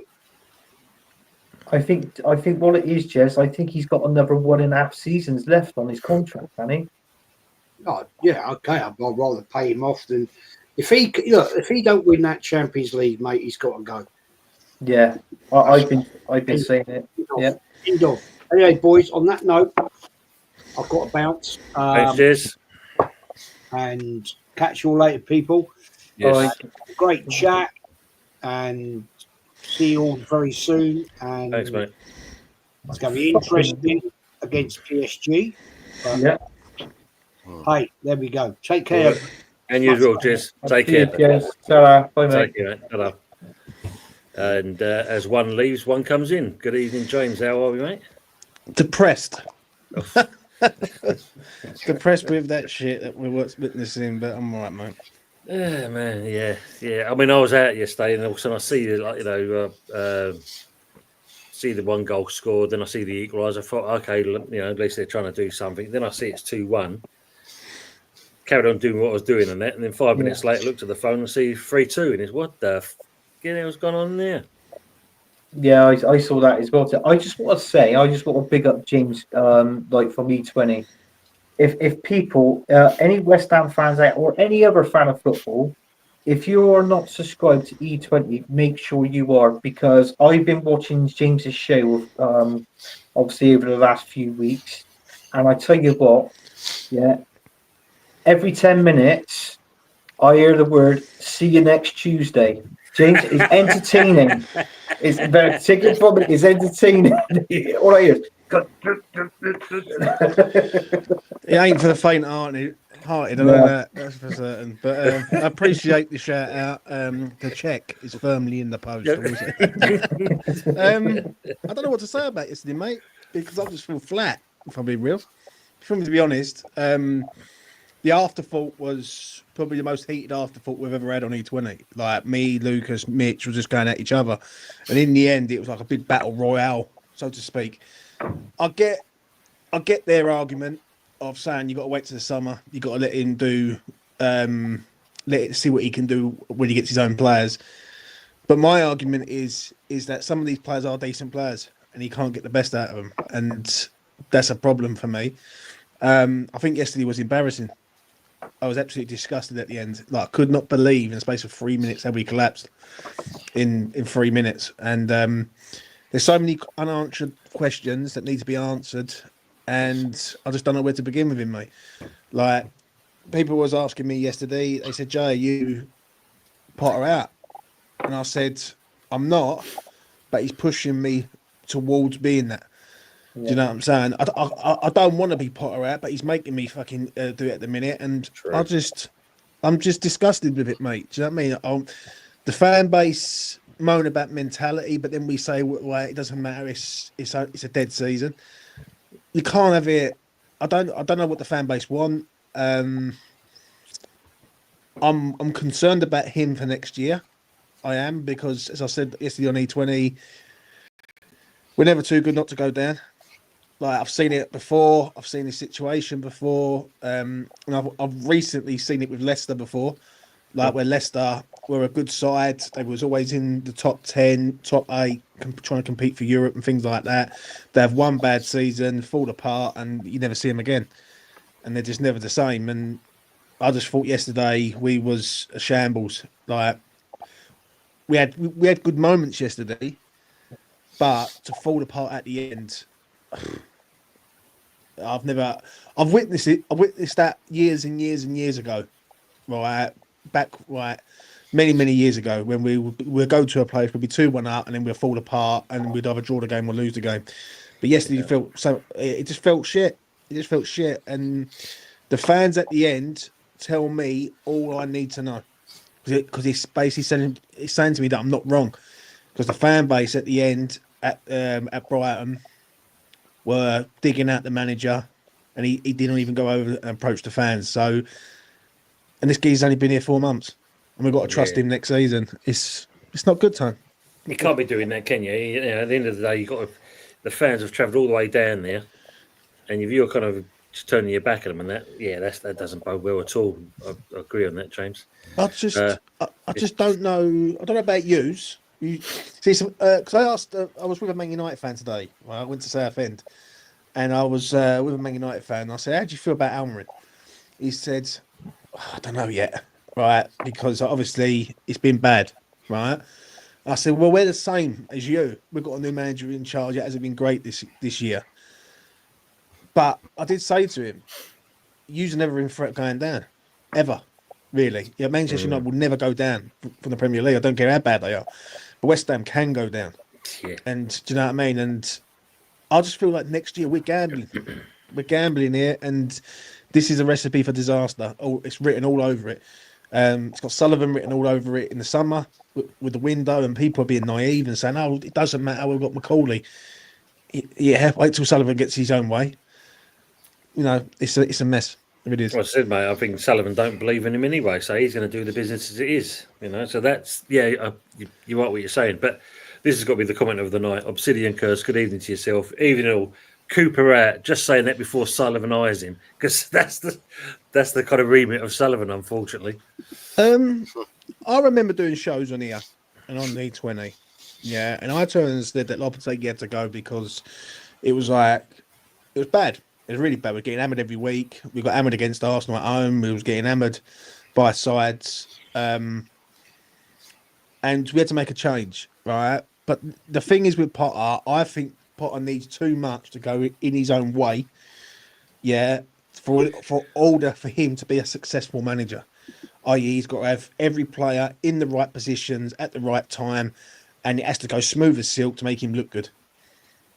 And I just don't see how that works in that dynamic at West Ham. It's never worked in West Ham. In all the years I've followed the club, and I've followed the club for what, 30 years, 32 years now, and it ain't going to work. I don't think it's going to work this summer. Do you know what I'm saying? And I look at Leeds coming up. They ain't going to be as bad as the free shit that have come up and gone straight back down. So that's one team that's going to be competing to try and stay in the league, and they're going to be up for it. The other teams, I don't know, but I don't get why people are not having, like, it's okay digging the players out and saying the players are not good enough. But when does the manager take accountability? You know. Normally you find that's after the season's over and done with, isn't it? By that stage, it's too late. You're down the bottom end like we are now, or you're either relegated or... Because funny, we were just saying about Farker coming up with Leeds. Yeah. And if the rumours so are true, the new owners want to get a shot of him and bring a new manager in because they're not confident in him staying in the Prem. There you go. But what it is, their idea is can this geezer do it in the Premier League? Right, they don't believe he can, so they will get someone in there who can do it. Whether that is will remain to be seen. But it won't surprise me if Leeds decide to go a bit rogue and go and get a Jose Mourinho or something like that. Yeah, it just wouldn't surprise me. Yeah, that he's looking for a job. He wants to come back to England. He wants to challenge. Perfect club, isn't it? You know what I mean? And the fan base will be right behind him because he's an arrogant bastard, and they're a bit arrogant in their approach. So you know, it's one of them, isn't it? True. Hand in hand, it fits like a glove. Yeah. Big up to Jeffers Will, the Bowling Energy, saying evening all. Just catching up with these. Yeah, it's I suppose if you look at even with Arsenal finishing, you know, where they are at the moment, between the lot of us, it's just been a weird old season. I mean, we're in the mire. Man United are definitely in the mire, and the only thing that Arsenal's got going for them is the Champions League. I don't know about. I think we're in a right shit situation at the minute, because for me, I don't know. I asked you this. He's been here 4 months. He's won 3 games in 4 months against Arsenal, Leicester, and Fulham. recently the mentality's just completely gone out of West Ham. Right, we was leading against Bournemouth from a losing position, give it away. Everton, give it away. Southampton, give it away. Yesterday, give it away. Like this is a trend at the minute where he's doing it consistently, and I just feel that he's starting to crack already. He's only been here 4 months. Yeah. Like in that presser yesterday, yeah. I've never seen a manager seem like to lose his cool that quick. Yeah, and it feels like his nose is a bit out of joint a little bit. Let's just rewind a little bit on that, because you've got to think he's had 2 years off and he had to deal with Chelsea. So is that kind of that 2 years hiatus out of the picture? Yeah. Is that Chelsea kind of situation rearing its head and he's kind of getting deja vu? It's happening again. No. It won't last long. It won't last long, mate. No. If that's the case, yeah, I agree on that. It won't like it. I don't know. I've asked your chat. All the West Ham fans who are in the chat right now. Right. BWE. When I look at it, people are saying it's the players. I'm saying it's a mixture of everyone. But it seems like Potter's getting a pass for it when he shouldn't be getting a pass. He should be held accountable for these games. Like the Nicholas Vorkrug thing. Our own fans are saying the Germans right, we're fucking shite. That's coming from our own fans in the away end. That's why I love this fucking club, right? It's the away fans at the Amex singing the Germans right, we're fucking shite to Graham Potter at his ex-club. And, you know, he comes out last week and says exactly what a lot of the fans are saying, a lot of the supporters are saying. They're saying about the mentality, they're saying about, like, we score a goal and we retreat into like a low block and we're not doing nothing. He's right. He's absolutely right. And then yesterday, he decides to go, right, I'm going to go 2 up front. I've got a centre forward, German international on the bench, where the German international should be starting, and he keeps playing Jared Bowen and Kudus up front. Just doesn't make no sense, though. No, I don't know about anyone else, but it just feels like he's chucking darts at a dartboard, and he's hoping one of them hits the bullseye. Like, do you know what I mean? And it's, I just don't get it. I know he's chucking darts here, James. One of them's still on me fucking skirting board. So, do you know what I mean? Well, that's about as close as we are to the goal at the minute. It's true. Is, though, Tony said about that, obviously, with Chelsea. But you've got to think the period that he's had off between when he got sacked from Chelsea to become the manager of West Ham, he's relaxed, he's chilled. So, in other words, Tom, he's recharged his batteries. In other words, so I don't think is that. Personally, I said before James comes on, I'm going to be honest with you, James. I think you've got your players looks good down on paper. I just don't think they respect the manager. You need an elite manager there to manage West Ham, and I touched on it, and Tim said it as well. Just get him in. Someone like a fucking Jose Mourinho. You know, something like an elite manager that these players can actually look up to. The thing is, right? The thing is, last season was the season.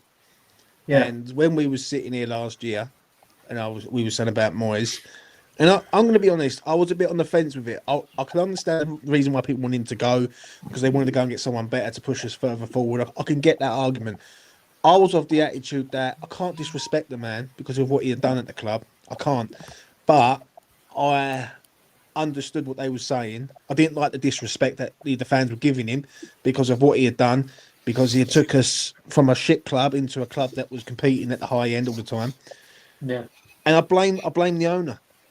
And I'll never forget a video I done after a Nottingham Forest last year when we got beat there. And I said that you can get Moyes out, but remember who runs this club. And people were a bit their mind was looking at the positives, but they didn't take a step back and think, yeah, look who we've got in charge. We're going to have to be careful here because he don't do anything decent. And what he done, he fucked it up last Evening, year Ron. from the moment he hired Julian Lopetegui. The moment he hired him, it was always going to go backwards quick. And, you know, would we have got relegated this year with Julian Lopetegui in charge currently right now? I don't think we would have done. No. But I look at other clubs, and fair enough, there's a geezer there who's a Wolves fan. New manager comes in, new manager bounced, and they're buzzing. I haven't seen no manager bounce with Potter whatsoever, none. And I think this is a problem. This is a problem because he's got a 21% win ratio in the Premier League.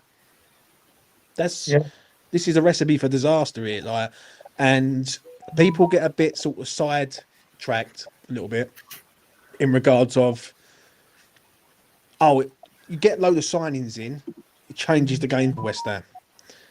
But it doesn't necessarily mean that they're all going to click at the same time. And if he can't get the best out of the players that he's got currently right now, then what chance has he got bringing new players to the club, either if they're homegrown players from Championship wherever, or foreign players from the other side of the world? They've got to come to West Ham. They've got to play for the club. They've got to get the club, and they've got to click into gear all at the same time. It's dangerous, mate. It's a dangerous game we're playing here, and I said it on the E20 yesterday. I'm fucking scared. I've never been more scared in my life for a transfer window and next season. Never. And I've seen West Ham go down in 2003, and that was heartbreaking. I was a 16-year-old kid seeing West Ham go down with some of the best players that we've ever developed. Next season is the one for me because I've got this feeling that if it goes wrong bad, and then we're fighting uphill, and we're lucky. We are the most luckiest team in the fucking Premier League this year, because if we would have been closer to them relegated sides, our arseholes might have fallen out and we might have gone down. If I'm being honest. No, it's true. I mean, I said before, I think I said it on your one as well, James. It's the fact that if them points that Lopetegui got in the early part of the season, it kind of kept us just above that water line. Other than that, yeah, if Ipswich had started pulling some results out, then I think we would have definitely been in that relegation. And that is, not good at all. It's quite frightening, really, that we haven't won a game in 7 now, and next week is the one. Next week we've got Spurs at the LS, and if we lose to them, God help him, mate. Honestly, I'm going to be honest. If there's people in the ground next week, and we get turned over there by them, and they're awful at the minute, yeah, they generally are. I don't know how people can back him. I just don't know. And I don't, as I said earlier, I don't want to be sitting here saying I'll get him out the door and all this. But my mindset is that he's got to be doing better than this. West Ham are not a 17th place club. Like, and our Wolves have overtook us, and not overtook us. They have pissed past us. Like, they've gone straight past us. And when he come in, we was 14th, 5 points off Europe. And we've gone from that to 17th in the league. It's embarrassing. Absolutely embarrassing. Yeah. You're not Potter out, are you? But he's I can't at the minute, and no. I can't go. I'm Potter out. I can't go. I'm not like everyone else. Yeah, I'm like, I'm trying to give him benefit of the doubt, but every week that goes past, it's getting harder for me to accept that this geezer's not good enough. Yeah. Like, and yesterday proved that you're free, but you're 2-1 up on the 86th minute. And this is the one thing that done me yesterday, Tone. I'm going to be honest. Like, I don't know if you see the afterfall, but it was mental. He takes off Emerson and brings on Soufal and puts Soufal as a left back. Yeah, I've heard this. That for me, I just couldn't work that one out. And this is a geezer that struggles against pace at right back, and he's not a right back. He's not a very good right back. So he puts him left back, and it just made no sense. It makes no sense. If anything, if you want to take Emerson off, you go to a flat 3 at the back, and you just flood the midfield. Bring another midfielder on, like, and you just sort of shore up the midfield, because that's where the problem was in midfield. And he just does that. And then that 3 minutes of watching that yesterday was one of the hardest 3 minutes I've watched. And I've watched West Ham play Frankfurt away and be 1-0, go 1-0 down and have a man sent off, and we're just sitting there for like 80 minutes going through the motions of knowing that we're going out in the semi-final. Yesterday was hard. I've never felt like that for ages. I thought we played all right in moments, but we wasn't great, but we played okay against the Brighton side who had a defensive midfielder at centre half.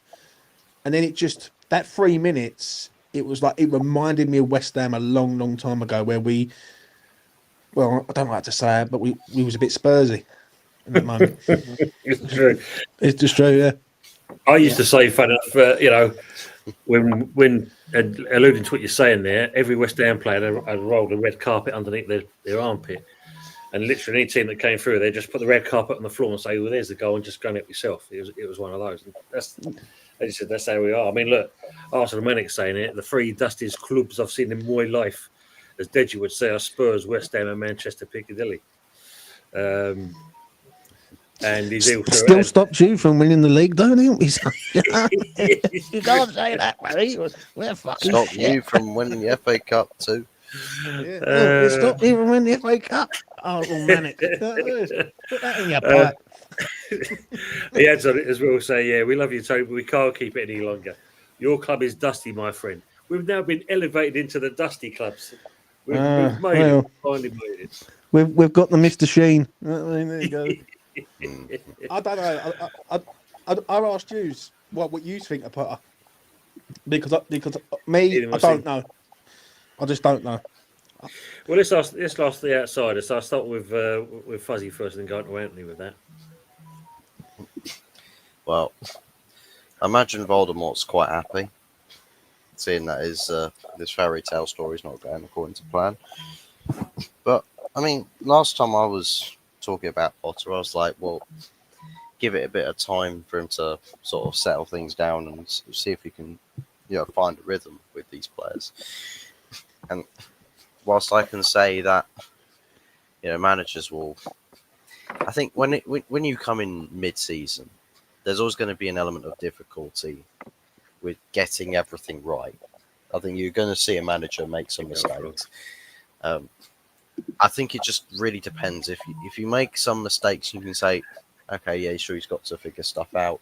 You can see there's weak points in the team when he plays his way, that you look at that and you think, yeah, he's going to need some investment. You can always sort of point, yeah, but in various aspects about a manager that comes in. If you get somebody that comes in but just makes some of the worst decisions you've ever seen, and it's completely counter-logical, and anybody with more than 2 brain cells could very easily think, if I make this decision, this will be a very bad decision, therefore I should probably not do it. Then you can probably say, actually, you've just gone down in our estimations. You've got a black mark against your name now, right? Strike 1. You got 2 more strikes and you're out. I think that's kind of, I suppose, how we should probably judge managers. Give them 3 strikes, and give them the benefit of the doubt when you can logically see that you should give a manager the benefit of the doubt. But if there's anything that goes beyond that, which is just, you can't explain it, you can't think, why would that happen? Why would you do that? Then I think that's when you can probably start to really question hard about what the manager's thinking and what his plan really is. Because judging by the sounds of it, I've not been watching West Ham games religiously like most West Ham fans have. Yes. It sounds like Potter's, it started off with a lot of patience in him, but I think some of the choices he's made and the approaches to situations, he can do way better in what he's doing.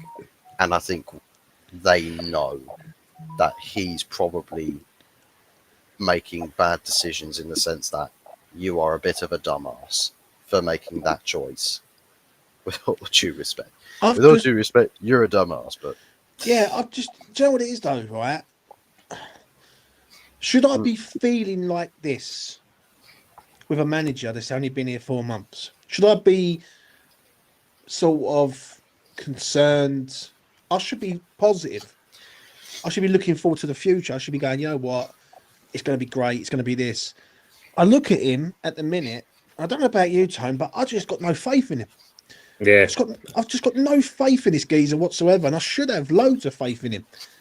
But I mean, I've always said it, mate. Sorry, actually, I mean, I've always said like it's like one step forward, but he takes like 3-4 steps back, and yeah, it's one of those. You know, he's not exactly underrated. He is supposed to be a fairly decent manager, but at the same point, he comes to a club like us, and it looks like it on paper it should be a perfect fit. But yeah, it's the signs are worrying. the If he's four crew thing yesterday, mate, was that was the one that was the crown topper for me, because four crew come out and people won't have it. But it's absolutely bang on. Right, you're playing a Brighton side who've got a defensive midfielder as their centre half because they're short on numbers. Yeah, and they've got injuries and suspensions and everything. So they played the lad who scored the winner, the screamer at the end. He's a defensive midfielder. He's playing at centre half, right? So West Ham decide to go and play 2 inside forwards up against this geezer instead of playing Nicholas Forkrug, who would have bullied him all day. And if Nicholas Forkrug doesn't come out and say what he said last weekend in the press for everyone in the world to see, I would have had money on it. He starts yesterday, absolute money on it, because he's been playing well. He's been scoring goals. He's been making goals. Up there. And it was Potter's ego yesterday more than anything. It was his ego. I mean, I say I didn't watch the game, but even the pundits said, "Why didn't Falkirk start?" I could quickly give you a quick summary of the game, Tone. We come out, first 10 minutes was good. They scored that wonder goal. We had little moments, but nothing major, right? And in the first half, it was pretty even. Yeah, apart from the wonder goal that they scored, we was in the game, but we weren't great, if that makes sense, yeah? Yeah. Second half, we bring Falkirk on, we're a completely different side. And this is what I've been saying on E20 for the last few weeks. We're the biggest jackal and eyed bipolar FC side I've ever seen in my life. Because 1 minute, we are absolutely shit, can't do nothing, we can't build up play, we can't mount an attack. Next thing you know, we are mounting attack after attack after attack. We're having shots, we're having crosses. The crosses are hitting the target when they want to go. And before we know where we was 1-0, and then we scored a great goal at the end. Soucek's goal, excellent cross from Bowen, straight for Soucek where you want him to be, in a 6-yard, 18-yard box, right, throwing his head on everything. Yeah, that geezer scores the goal, and then the moment we scored that goal, went back to the centre circle, we just went, you know what, that's it now. Our mentality was the job's done. And there was still 7 minutes to play. And 4 minutes later, we're 3-2 down. It just makes no sense. I mean, but Jeff's saying here, I could ask you, Anthony, what James has asked. It was mad. The problem was clearly in midfield, and even when he changed it, he kept 5 at the back. That says it all. But Lone Star's saying, no, Potter's little to work with. I mean, Anthony, what's your view on the Potter situation? Is what James asked you? Well, I called it right that your next manager is going to be Graham Potter. And, you know, it's like what I said, when you look at the players you've got on paper as well, you would have thought someone like Graham Potter can actually come in and get something out of these players. But I was wrong. I don't know what Potter's philosophy is. I don't know what's going wrong there at the minute. I don't understand. I'm not being funny. If you're playing 5 at the back, why are you letting in so many goals? I don't get it. That's the other thing, right? I've got to say this. That's the other thing. Like the biggest gimmick I've ever read in my life. Potter's come in and he's shored up the defence, but only kept 2 clean sheets in 13. Yeah. I'm saying it's just. I think what it is. I think I just say to say a quick tone. Yeah, when Lopetegui was so bad, when we used to lose heavy, right? Spurs, Arsenal, Chelsea. and it was embarrassing how we lost. Now, as he shored the goals up, he has, but fuck me, I would expect him to shore the goals up with 5 at the back and 3 sort of defensive-minded midfield players. Yeah. Like, do you know what I mean? When you're playing that, if he was doing that and he was still conceding goals, then I'd think, well, there's a major problem there. So I don't know, mate. I don't know. I just think he's a better version. I think he's an XG merchant, and they either work very well or they work awful. And I do think he's massive. I don't want to say he's massively overhyped, Potter, but I think the Brighton job made him look better than what he actually was. I think the structure. I've always said this. Paul Barber at Brighton, who's the CEO there, he's got an excellent structure of going out recruiting players, and obviously Tony Bloom's a really good owner there, right? And you know, he's gonna know about his power because the fans are turning already. Yeah, well, as usual said there, both set of fans booed him off the game yesterday, so that says it all basically. Yeah. His question here: Are we worried about losing Kudos and Paqueta? Both gone. Kudus is out the door, probably to Saudi, and if Paqueta's clear, he's going to Man City. I mean, if you look at it, sorry, Jane, I'm going to put my spin on it, and I'm going to get you off to answer. We know full well Kudos has not played well this season. So, if anything, take the money and run. The Paqueta one, virtually for me, it's the same thing because as much as he's been okay the last couple of games, what happened to the previous ones and the season before that? So that's an easy one for me. I'll tell you what's funny.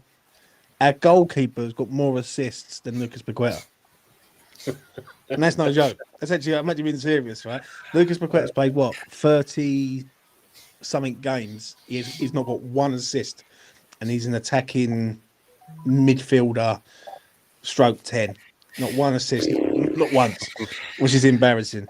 The Kudus one upsets me a little bit because it feels like we've got to sell him to have a decent window. And I know he hasn't been great, but he's had to play with Junior Lopetegui in a system that didn't suit him. He's been shoehorned out to the left, which is not his position. Yeah. And it just feels like to me that we're trying to put this geezer, we're trying to sell this man so we can bring funds in, when we should be adding to Bowen, him, and others. If we're going to sell him for 85 mil, well, we're robbing someone because he hasn't been great, but I just don't think it's right. Don't look at us because we ain't fucking paying that. Yeah. Not 2 years of the best. Anyway. Arteta was the first one I rang up. You're the second Rice song, aren't you? Yeah, Rice is magic. He wears a magic hat. He could have stayed at West Ham, but he said, "Oh, fuck that." Oh well, yeah, man. He ain't won a trophy yet, though, has he? He ain't won a trophy. No, he still hasn't. Pep said, elite manager for West Ham, Ten Hag. Jesus. You know, things that bad. Yeah. I mean, GP right though, yeah, we need 3 box midfielders to support the front 3. We need something at least. That's very true. And stylophone. Dear me.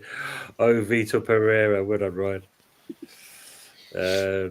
Olga going saying this party miss is a bit of a concern. Already deputised Zielinski, Saw, Zaczynski, Jorginho, January what? So that's for you there, Anthony. What do you think on that one? What's that?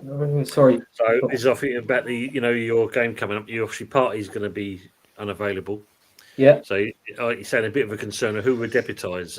He's put here Zielinski, Saw, Zinchenski, Jorginho, and Wanyeri. Oh, I want Namwari in. I told you. I told you my midfield. Yeah. I told you my midfield. I want Rice, Marino. Just put Marino in there, and also Namwari. I don't want Odegaard playing. Put him on the bench. He's been shit this season, Odegaard. What do you reckon on Tuesday night against them, PSG?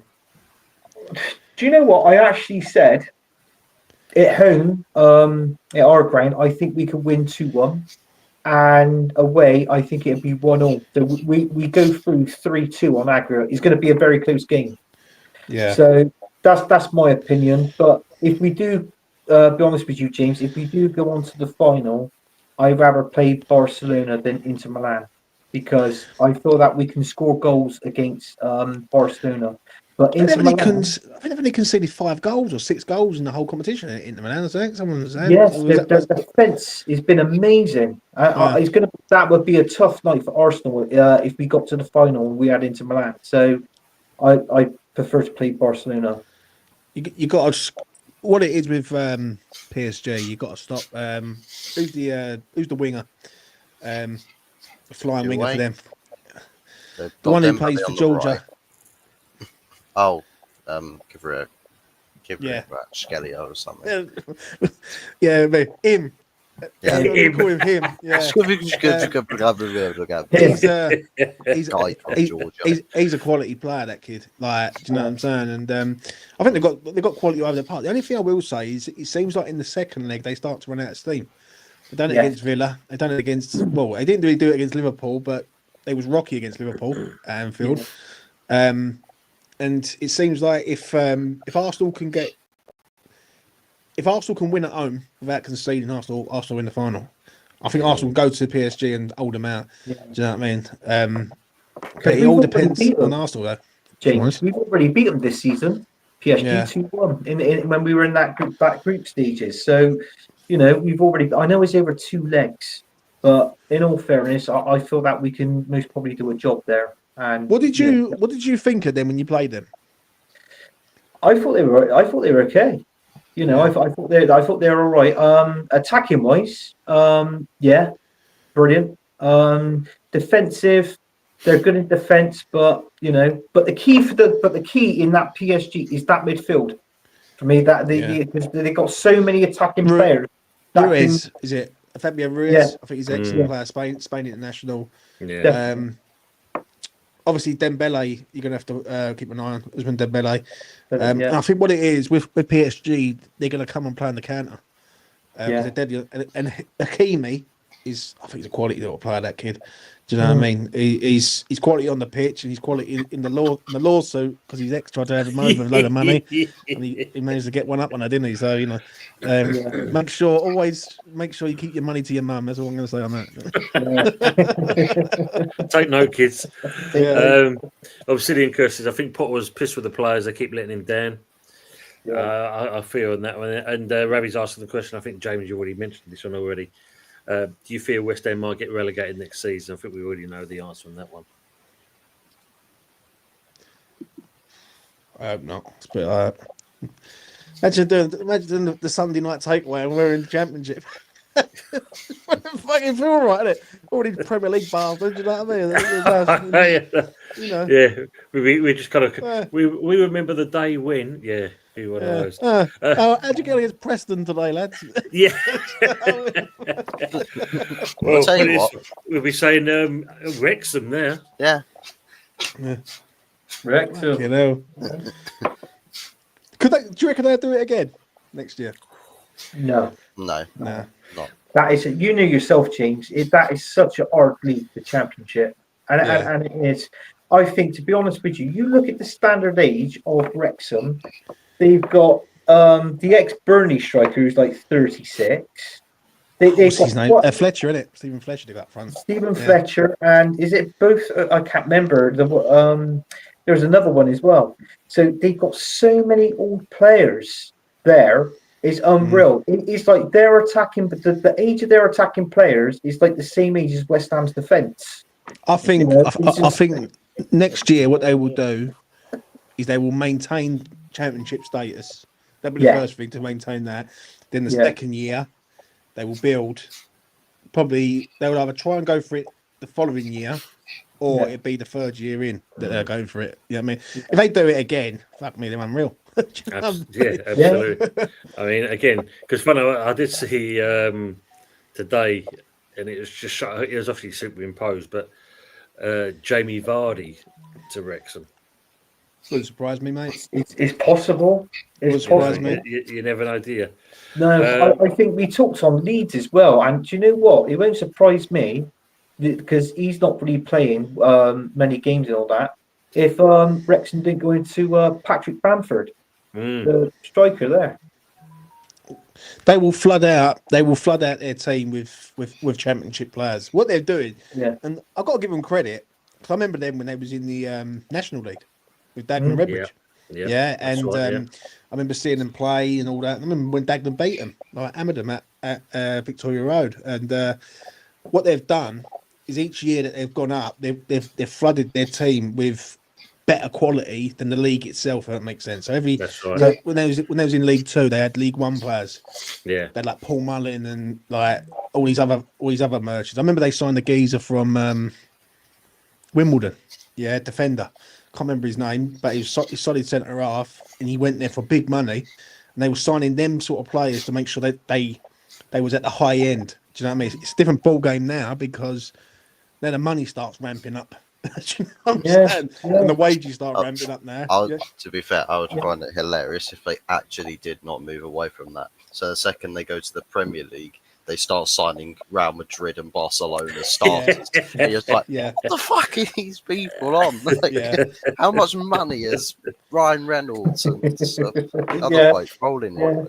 Kudos to Wrexham. Yeah, what the fuck? That's what's going to happen. That's what's going to happen. They're going to. Well, you got to remember at the end of the day. I mean, old Reynolds and that. He ain't stupid, is he? I mean, what's he? No. He sold his telecoms business he is involved in, and that he's obviously got something to do with, is it gin or something? He's gin, and of course then there's the movie industry as well, kind of thing. You know, he ain't stupid, and but it's a good model.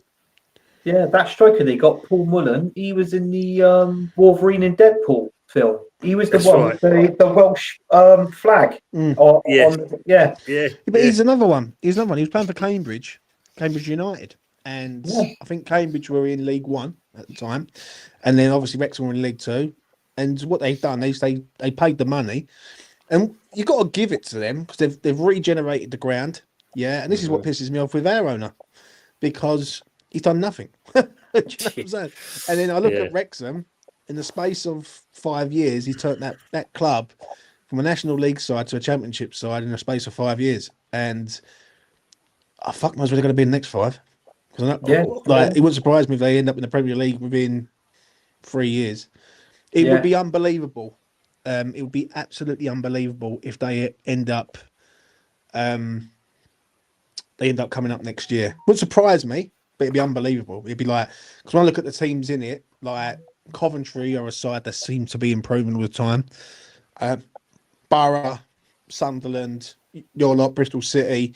There's a list of about 10, and then there's teams like West Brom who used to be a Premier League side, bounce back all the time. So Championship's getting harder. Definitely agree. They just sacked their manager, aren't they? West Brom, Tony Mowbray. He's gone. He's gone. He close over. United got Acuna and Mateta. Would they, when they lose, everyone wants to say Acuna Matata? How's he doing on the Man City today? I think it was it's like fair play. They've done it, kind of thing. And I'm not going to answer too much for him because I think you'll put it in the chat anyway. But I think it's a case that he's happy. He's loving how the season's gone for him. Wouldn't even dream to be in that situation, especially if you look at last season to this season. I mean, definitely that. Frog saying it, James, sorry, mate, that Sherman you were going at it with is clueless about West Ham. So I'm sure it must have been your show last night. No idea. Tell me more. Tell me more. Keir Starmer were filling for party, Pepsi's saying. He was in Bristol the other day. I noticed him. I was telling Yeti they had all the helicopters. We were up the roof at the time. And as he landed down, he got out and I said, look, he's the bloody Prime Minister. And he went, yeah. Well, I shouted out to him. I shouted out, see you next Tuesday. Obviously, he couldn't hear me because the loud noise of the helicopters, so. We all know you was throwing roof tiles at his head, mate. It's fine. We won't say nothing. No wonder you was why throwing the him- helicopter wouldn't take off again. It was weird. Yeah.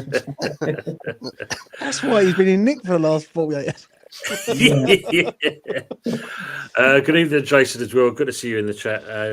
He's saying, I've got a feeling Potter's closed to walk in, and once Sullivan doesn't get one of his signings, that might be it. Could be But don't get Sean Dyche because he's too defensive as well. You're talking about Graham Potter being defensive, so Sean Dyche, so that'd be a no-no. That. Well, it goes with that 5 at the back, Anthony. He might just suit us. You never know. Yeah, but Dyche plays 7. Arsenal Romantic saying is West Ham versus Spurs a pay-per-view. Probably will. If Sullivan had his way, mate, it definitely would be. Paid per view. You're paying fans to watch it. Yeah, we'll pay you for a change. Not gonna. I should have watched that. Kick that shit. Arsenal Romantic saying, is a pint still £1.60 in London? Fucking hell, where you going? Yeah. That's a place we'll all Pint of water. I mean, chloride. That's about it. I'm going to say, if that's the case, we'll all jump in the car and there find that boozer. Mate, the local sort of clubhouse where I go, I think a pint in there is like £3.80, which is ain't bad. Like, do you know what I mean? It's right round the corner from me. Fucking that is cheap. My local for bloody Cruz Campo or Marjorie or whatever is bloody called is £6.50 a pint. Oh man, I begrudge it. Like, yeah, I'm in Suffolk right now, yeah, and where I am usually in Dagenham. In Suffolk, there's a boozer literally. I could fucking throw a stone. I could probably hit the pub up the road there, and it's like £5.50 for a Guinness, and I'm like, yeah, I can get this for £3.80 down home, mate. Yeah, it's the feeling. I want it like if it's £5.50, I want a taste island, mate. In that, you know what I mean? For £5.80, whatever it is. Well, have you tried that? Is it a brew dog neck oil? Oh, mate, yeah. Some places it's about £7. I remember when I went in a pub and there was one that they sort of wind up, and it was like it's warm ale. Like, you ever had that one before? It's warm, isn't it? Yeah. And I had a bit of it, and the geezer said that's about £7, mate. I went, fuck, I'll spay it out and get back. I mean, about £7 for warm beer, mate. I might wait for it to go off. Do you know what I mean? So I just think the pub trade's dying, mate. Like, because no one's really drinking anymore, and they are drinking, but they're drinking indoors. It's all for COVID, so This is the thing, isn't it? This is the truth. You're saying Jokeres having a good season at Sporting already scored 2 tonight. Second half just started. Is this the one that you're going for, or the rumours, Anthony? He's coming to you. Yeah, that's the rumours. Yeah, trouble is though, he's like what he was a championship player. Played both for Swansea City and Coventry, and the best season he had was the last season he had playing for Coventry. He scored 25 league goals in the championship. Obviously, went over to there, but you look at the standard team: Portuguese, Benfica, Porto, Sporting Lisbon. The rest of them. Do you know what I mean? I'm going to give you some breaking news now. Right. He left. He played for Coventry, but who did he play for previous to Coventry? Well, he played for Swansea. He also played for Brighton. Right, wasn't it? Yeah. Under what manager? Potter. Dun dun dun. And do you know what? Potter was the one that always sent him out on loan. Yeah. Sent him out on loan. I wish I could send Potter out on fucking loan. Non-returnable, the bastard. Yeah, he was at Brighton under Potter, and Potter didn't fancy him and kept loaning him out. Swansea, Coventry, and then he left. Yeah. See that says it all. Yeah. Michael Chills saying West Ham should go for Liam Delap in the summer. He ain't coming to us. Yeah. Can I tell you something, Fuzz? Do you know the Bournemouth player, Semenyo? If you go and get him, what are they asking for? 60, 70 mil? 70 million. 70 million. Do you know the reason why they want 70 million for him? is because Bristol City's got a buyback clause on him. So if you pay 70, we get 15 of that. I want to ask you something funny enough. What do you make of George Earthy? Earthy, I tell you what a player. He is a good player, James. And when he first came to us, he wasn't much featuring. He didn't play hardly any games. And then when I think he come on. I can remember him coming on for Preston, and he did really well. And then on there, he started playing more and more games. But the game that he stood out this season was against Middlesbrough. We was 1-0 down, and he come back and scored 2 goals. Earthy, seriously, he is a good player. And I'll be honest with you, I don't think he's right for West Ham. I think he needs to be loaned out for next season. One more season. I think he will do, mate. I think that's the plan. I don't think there's no way that he's going to be a part of our plans next year. No, well, it's going to be like Freddie Potts. They're like Freddie Potts at Portsmouth currently right now. Freddie's he went out on loan to Wickham, then he's gone out to loan to Portsmouth. Yeah, it wouldn't surprise. Are you in the playoffs? Yeah. If you's come up, you's get him on loan for a season in the Premier League. That'll do us a fucking favour. Well, it was a favour. I think I want favours all round then. Yeah, I want it for next season. He's all right. He's brilliant. Yeah, I tell you what, if we do, I'll put a £5 super chat into you. How's that? Oh well, you know what? Just don't tell Potter. Fucking because I want to sell him or something. He's selling everyone else at the minute. No one's any good. So, Pepsi, that was me, and that there's a group chat I'm in, and that it was just going doolally, so I'll turn the sound off, man. My bad. Pepsi said it's like the return of the smoke alarm. Yeah, we all remember that one. Oh, I remember that one. Yeah. Fucking don't I remember that one? Jesus. Revy said you might as well get Arthur from Mine to do the transfers if the club is letting Sullivan take charge of that. Yeah, that's the problem. Hey, that could be your song, couldn't it? I could be so good for you at half time. Yeah, he said they're all together now. Stevie Cooper. Jesus. Jeff saying after 7 games, some were starting to put Pot on a pedestal. 6 games later, and the course for his head are growing. Yeah. One thing I'll say about getting Steve Cooper is he'd first have to be sacked from Nottingham Forest before you get him. Of course, this is very true. Perhaps he's not depressed enough yet to watch West Ham games. Oh, don't blame me, mate. I don't blame you. Watch West Ham reactions to the goals and stick sad music over the top of it, and forget that you support a different club. You might start to feel sorry. Tell you what, you just cracked it, Fuzz, mate. That's what I'm gonna do. All my afterthoughts now. Sad music and me just like all you see is me going. Fucking miming, isn't it? You know what I mean? It's just. GP saying things will only get worse for teams outside of the top 6. Premier League has too much money. Football's fucked, basically. I don't know. I think it's more competitive than it's ever been, Premier League. But I do think it's miles away from the Championship sides staying in there, if that makes sense. I think next year's going to be an interesting one with Leeds, because I think Leeds are coming up not to fuck about and make sure that they stay in the league and they don't get relegated. And if they do get rid of Farker, it's going to be interesting to see who they bring in. It would not surprise me, right? And have a little cheeky few quid on this if Mourinho ends up there. Oh, you imagine that, yeah. It just wouldn't surprise me, mate, because they're going to want to make a statement to say, right, we're generally serious in staying here. And if that's the case, then Potter better get his handbook out. We don't need all the help we can fucking get. Frog saying off to the smallest stadium in the year, Phil. Next Saturday, Harrogate play the mighty Morecambe. Looking forward to it more than whatever happens versus the Spuds. Yeah, that's very true. Everyone's going about the phone, like they're saying, Tinker is Potter apologising, grind all day long. It's definitely that one. Mark saying, Revy, it's Donna Cullen for Tom, mate. No, there's only one person that Donna Cullen loves, and he's above Anthony at the moment. Oh, she popped in this show the other night. God blimey, it was like a bromance going on. Honestly, the only reason why Donna Cullen came to say hello to me again is because her other beloved Saba is out on holiday at the moment.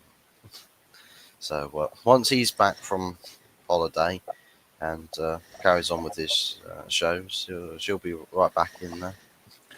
Whereas like Moss, the Saskia Guna, he actually kind of, I think it was on Wednesday, didn't he? Came in and said, like, you know, can you take back Don Cullen, because it's like he's invaded the show and just can't get rid of her. Then whatever.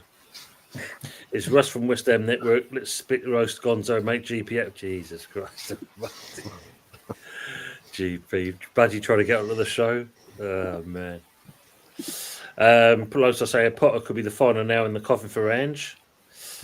Yeah, and Matt said, or vice versa. True. Neil Fitzhammer saying nothing will improve at West Ham while Sullivan and Brady remain running the show. And James, this is the thing, mate. The one thing I think we're all crying out for, please, please, please, let there be a new owner. I think the only way you ever get rid of him, mate, is if West Ham go down. If you want me to be honest, I just don't see how he's. I don't know, mate.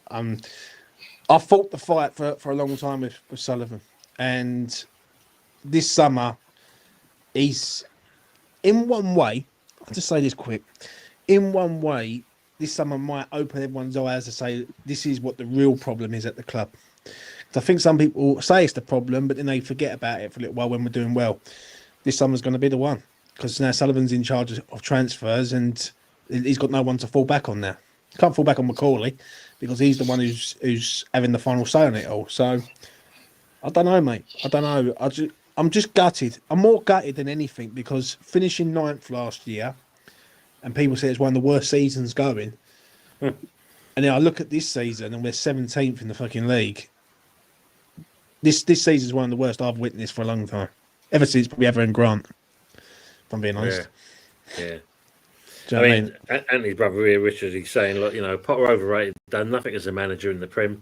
No difference to anybody else who West Ham had of in Prem history. Sorry, but it's a no for me. That's why Chelsea booted him, Championship manager at most. I do think the Brighton model benefited him, made him look better than what he is. It's like me, having like a fucking world class team around me, but I'm a bang average manager. Yeah. It's just ain't good. Like, it's going to make anyone look good, isn't it? It's like having world class players around shit players. They're always going to make the team look better because, you know, it's what it is. But True. How do you feel about next year, Tone? Honestly, I think the worrying thing is where's the money going to come to to sign these players? Because not being funny, with all those players that we signed on, I think you mentioned it the other day on your channel, E20. There's certain players in there where we know we need to get a shot of them. It's what we're actually going to get from them. yeah. And we're going to be again overpaid, and yet they're going to sell undervalued, and we're going to lose that again on a majority of these players. I mean, Guido Rodriguez and that. I mean, why is this fellow here in the first place? Just because he's won the World Cup with Argentina and that, don't mean nothing. I mean, don't get me wrong, Mavropanos can be okay sometimes, but again, it's another one. He doesn't, why we got him here. And then you look at players at their turn. Let me say, Kudos, we know what's going to happen there. The Paqueta one, like I said, if he gets cleared, we know what's going to happen there. Joe, what? I just want to say this quick, Tony. I just see a comment there from GP right at the bottom, right? And he makes a valid point.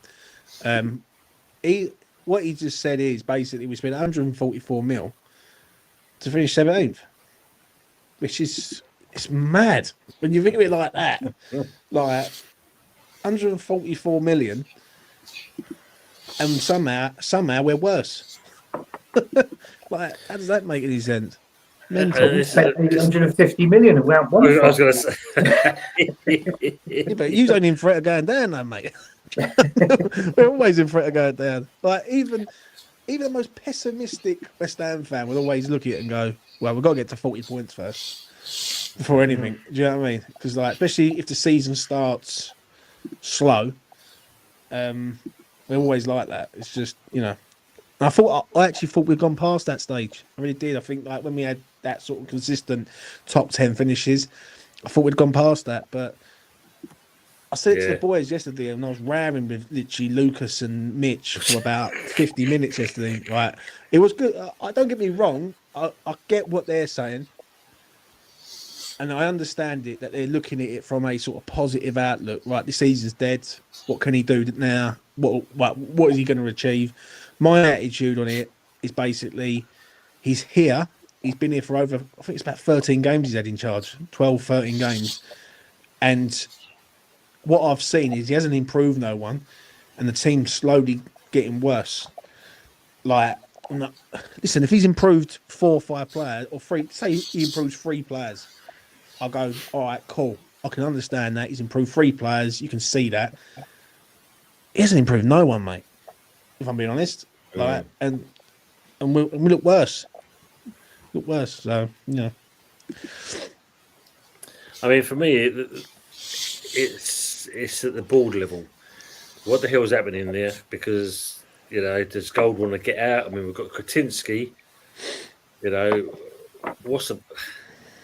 That for me is a weird one in itself. You've got a bloke that's come in. I know you said before he's an investor, but he hasn't invested anything into the club apart from buying 27% in the club. He's waiting for Sullivan to sell, mate. To be honest, I can't see it happening though. Can you? I think what he's going to do is going to nab up Gold's shares. That's what it is. Right, so he's got 22%, and I think Gold has got. I think it ramps it up to about 41 or 42, something like that. I don't know. I'm not too sure, but he wants Gold's. He's going to get Gold's share, and then I think he's actually waiting for Sullivan to say, right, enough's enough, and he's going to take over. If Kretinsky takes over, West Ham go to another different level, because I do believe he will go out and find investors, high-end investors, and he will want success. He was the one who was screaming and saying, we've got to get rid of Lopetegui right now, because it ain't right. And it was Sullivan who was saying, no, we've got to keep him. And if it wasn't for that photo coming out, that there was a photo that came out of basically our technical director meeting Potter. Yeah. Sullivan does not sack him. Oh, I'm adamant on that. There's but no way. You've got money, James. You've got money because it's like what Tony said. Sullivan, has he got something to do with the Ann Summers thing? Yeah. Yeah, he's the part owner of Ann Summers, or he was the owner of Ann Summers. It's gold. It's gold. It was gold. Exactly. Yeah, but is it Daily Sport? Is it or the Daily Sport or the Sport? That's Sullivan. Yeah, that's what you used on. Yeah, so Sullivan. Yeah, it's like what I said. So get yourself a decent sponsor next season. Listen, even if you were sponsored by dildos. You've got the money coming in. Well, we get fucked every week. Yeah. Well, exactly. Well, condoms for extra fucking comfort. But you got to be ribbed. You got to be ribbed. Cherry blossom flavored. The thing is, like every manager that comes to any club, sometimes they've done their time. I think this owner's done his time. And I think it's his baby, isn't it? He's got something that is like a golden egg. Imagine sitting in Stratford knowing full well that you're only paying $5 million a year rent, getting 65,000 week in, week out, season tickets. You've turned the club into a franchise, and then now you could just sit back and just see the money coming in. And then there's people saying, "Oh, well, at least he spends money." Fucking hell, I would expect him to spend money with the amount of what's going for him. Do you know what I'm saying? Like, I don't know. Exactly. I think it's a mess. And also, Sullivan didn't ever fancy Potter. No, never fancied having him at the club, and he made that clear. He said, and I think Sullivan's waiting for him to fuck up to a point, because it's a Brady appointment. Brady's the one, because what it is it?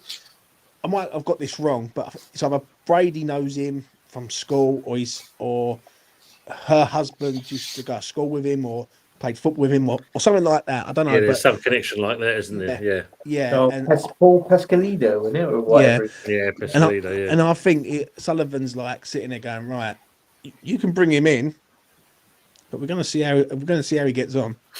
Do you know what I'm saying? So That's true. Just going back on the Wrexham thing with Vardy. I mean, yeah, look, Vardy will have to play until he's 60 to pay for his old woman's lawyers. Yeah, because she lost the appeal as well, didn't she, against Rooney? Yeah.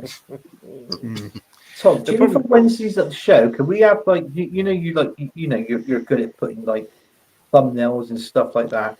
Obviously now, because we all know that obviously your owner is something to do with Ann Summers. Can we have like a picture of a dildo somewhere along the top there and saying that's the sign because we're always like what James said because we're always getting fucked every week in and week out. Like. Always go protected. Condom. Yes. Best condom ad. Yeah, It's a best child one around, wearing mate. a West Ham jersey. For sensitive souls in the East London area. You know what I mean? Yeah. Always wear protection to avoid this situation. Yeah. This is very true, very true. You said about the question you asked earlier. Yeah, Forest 3 times hitting the post and the crossbar wasn't our day. I mean, I think Morgan Gibbs twice now for woodwork. Yeah. So. Yeah. But yet again, and just go back to that comment from Yeti. Shout out to Yeti. Big Sam Sullivan fucked him over and all. Like 2014, at Christmas, we was top 8, I think it was, and was doing really well. Second half of the season, complete collapse, and it ended up falling apart. And then we gotta get Village. So, you know. Yeah, that cruise camp we were £5 a pint, but he says 24 cans of it on Amazon, 28 quid. You know, that's not bad. That ain't bad. That's a good bloody deal. It's a good deal, yeah. Is it a nice beer? It is. I've even at the usual. It is quite a nice beer, I must admit. It is. The problem with going back to the West Ham thing, James, is the fact that with Kretinsky, it's that dual ownership thing, though. That's the problem he's got. Is that The moment West Ham become a franchise, it's always going to outdo whatever else he's got. And let's be honest, if you've got 2 clubs, let's just say you've got Bristol City and Bristol Rovers, and you know Bristol Rovers are the team, but Bristol City are just there. yeah? Even though they got relegated, but you know what I'm saying. Like you got 2 clubs, and you know. You him. Right, but you know, at the end, I've got to ask you, what is the rivalry like between Bristol City and Rovers? Because it's horrible. You know, we can't stand them and they can't stand us. But we've got another rivalry, and that's Cardiff City. And we don't like them with a pack. Every time Cardiff City comes over and at our stadium and plays us, they always smash the toilets up. Always. So I could go smash the toilets up in the League One now because they're relegated from the Championship. Yeah, so we're glad of that as well. So obviously, we won't do that. But honestly, Bristol Rovers and Cardiff are the main 2 in Bristol. Well, Bristol City. But why is it? What is it with Bristol City and Rovers then? What's the reason why it's so volatile?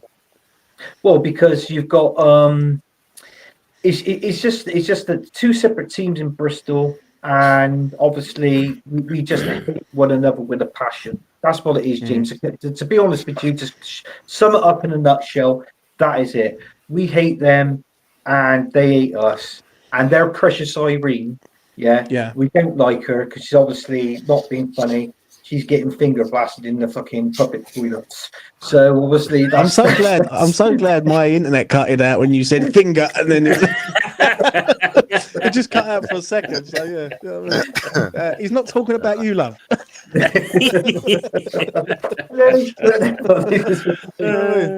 about to be fucking single then. You know what I mean? Ravi's asking, which country did West Ham look for at players? Well, when Stardom was here, it seemed to be Brazil because he loved going to that place for some reason. You know, mate. I think he had a brass and all sorts of shit over in Brazil, mate.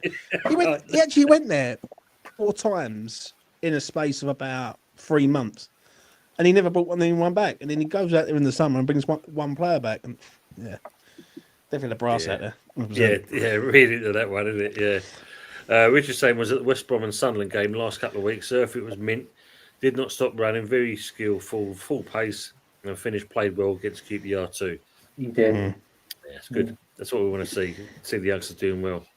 Arsenal Manic saying, how crap is the Europa? There is a legit chance of Tottenham or Man United winning it at their worst. Oh, mate, it'd be the worst summer ever if fucking Spurs win the Europa League. I'm sorry, but if Arsenal win the Champions League, fuck me, I might as well go and emigrate to fucking Costa del Sol with no internet access for like a year. You know what I mean? It'd be epic. Big up to Lawrence for the super chat. He says, great children, Tony, come in your wines. I know I'm an American cheering for West Ham since 2019, and but love of the club. I think most know my love for West Ham. Lawrence, we definitely know that, mate, and it goes unfounded when we see you doing your little short videos as well when it comes to reviewing our great club. So big up for yourself for doing that as well, mate. And he's obviously put on there, the match yesterday gutted me, but beating the Spuds and Manure will make me feel even better. Big up Daz, you're putting predictions in there. Thank you very much, sir. Well, we've spent on it yet, but you just got on that. Daz, good night to yourself as well. Top show, thank you very much, sir, as always. And everyone's saying like a goodbye to him. Good evening to Ernie Osborne. Welcome to the chat.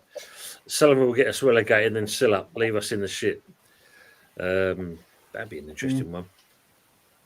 Bloody hell, I was on the Yeti show last night, and I tell you what, there was a brand new fuzzes in the comments that was made up on last night's show. Some of it I was like, bloody hell.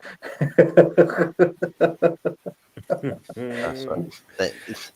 I get tied. These accounts try to tie me to the worst humans that have ever existed in all time. You've never been associated with Sullivan, son. That's true. Yeah, I haven't been turned into Sullivan, but now we said that, someone is currently opened the editing software. Get out. Frog saying, I'm going to sit back and watch the inevitable, to me, unfold. The shit show from top to bottom. 50 new managers won't change what's going on at West Ham. All of this summer window bollocks will solve nothing. Shout out to Frog in the Well, mate. He was on there. He was on E20 yesterday in the comments section, and it was very hard for me yesterday, like because I was dealing with fucking Lucas and Mitch, and we were all clashing, and the chat's got like a fucking berserk. But shout out to Frog in the Well, mate. He's a top man.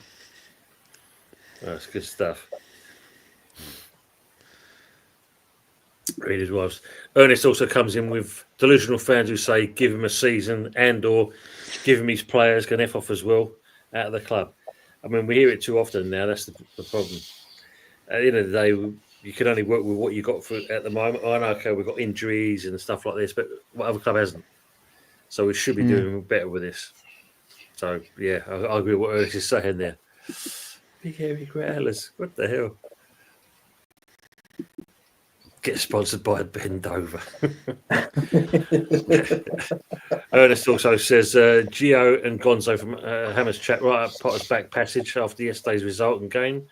Hard to listen to, splinters in their arse. And I mean, we know obviously certain people think negatively of certain channels, but when you say it as it is, and the man below it definitely says it as it is, if people can't handle the truth, then go and do one, basically. It ain't that. I'd rather just people stop fucking lying.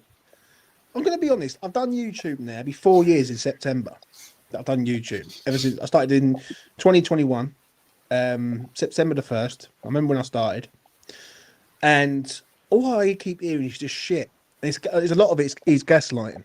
And the other day, I was just about had enough. I was like, I can't keep hearing this same gimmick and these same lines that I've been recycling all over the time, all the time, because I'm a supporter. Right, YouTube doesn't pay me fortunes; it pays all of us peanuts. Yeah, like, do you know what I'm saying? And I mean, like, fucking, it'd be lucky if you get fucking a round of drinks out of it at the end of it. Time you pay for your StreamYard or whatever like stuff you're using, right? So Tom's looted. He's looted, Tom. He's like, you know, What a he's guy. doing it great. Well, send me some fucking super chats then. Right? Anyway, but what I'm saying is, yeah, I do it because I love the club. I love the club, and I love the people that come on, and you know what I mean, the passion of it. Some people look at it; they don't want to upset people because it's a money making thing, and that's all I'm going to say. They know it, and I'm real enough to call it out. So you know. Yeah. Yeah, I mean, obviously, Ernest is saying, yeah, you're one of the. I'm realest having a in the night chat. off, Ernest. Fuck that, mate. Do you know what I mean? I was, yeah. There'll be one. I'll tell you what. There'll be a big one next week if we lose against Spurs. Because we don't want to lose against. E20, folks. Tune in. Don't be yeah, there he's next week, saying- mate. West Ham wait until we were interested in someone then to tag on. Yeah, we see a lot. Everton's another one as well that does it yet as well. And Whether Chelsea. they now Tottenham can finally take Donna Cullen out the takeaway for a kebab. Jesus, Michael. 12 million that geezer was. Linkovic. And yeah, absolutely cracking player. We were linked with them at one point, but I think at the time we were linked with them, we still had wanker bankers as the people in charge of decisions. So, yeah. No, he just saw the fucking light fuzz and went, fuck this, I'm going to Forest. I mean, I would too if I was having to try and figure out what my future's going to look like at a club that's run by the Glazers and Ed fucking Woodward or Richard Arnold. I mean, Jesus. And then have some fucking Gollum-looking motherfucker in John Mercer just turn up to negotiate business with me. Like, what we doing here? Seriously. This has been a real corrupt show tonight. I'm not having it. Do you know what I mean? The language is disgusting, especially fuzz. Terence saying, I love it when Bristolians get angry. I struggle to understand them anyway. I get an urge to say large kebab as my chip shop can't understand them either. Fucking hell. Longer knows what a player. Langer also Hudson Adore as well. Anderson, MGW, Aina Murillo. Ernest is all saying 4 poofs meet Celebrity Squares this show. Take that as you see it. Rao Aaron, big up to the Hammers, big up to yourself as well. He's Cave, they're saying there. And he comes in with win a lot sponsors next season, lad. Because we've got no naming rights on the stadium either, have we? That's the other thing. Franchise FC. Fuck me. Can't wait. You know, one thing that's, it came in, and as soon as it came in, it went out the window. Amazon. Yeah. Costs too much money, innit? That's Sullivan's fucking pocket. That's what it is. Joe, what the moment he goes, mate, I will be getting absolutely smashed on stream. I will be dancing in the streets of East London where I live, and it'll be a glorious day, mate. Because I know something, we only get better. Yes, with someone else. I totally agree on that. Totally agree on that. Fucking hell, he hasn't even improved the training ground. I'll tell you what team did I see the other day? Bournemouth. They've just opened up a new training ground. That's right. I remember Bournemouth in League fucking 2 when they were skint. And they went out of business near enough. Do you know what I'm saying? The rest of them have still got Portaloos, mate. You know what I mean? That's taking the piss out of us, isn't it? Do you know their stadium at Bournemouth is not even theirs? You know, I read that. It's owned by the council, isn't it, or something? Yeah, it's owned by the council. It's owned by the council and the surrounding area. They are looking to buy the Vitality Stadium back, though. They are looking to do that. Fucking hell, we're looking to buy a fucking new Portaloo. You know what I mean? That's called ambition, James. That's ambition, apparently. Ambition, yeah. Usual saying, Gokarez has finished up getting 4 tonight, playing away. Gee, this is it all. Just remember, lads, Potter had him. Do you know what I'm saying? Potter had him. Didn't get the cars crashed. Yeah, big respect he's saying to James, well done, honest.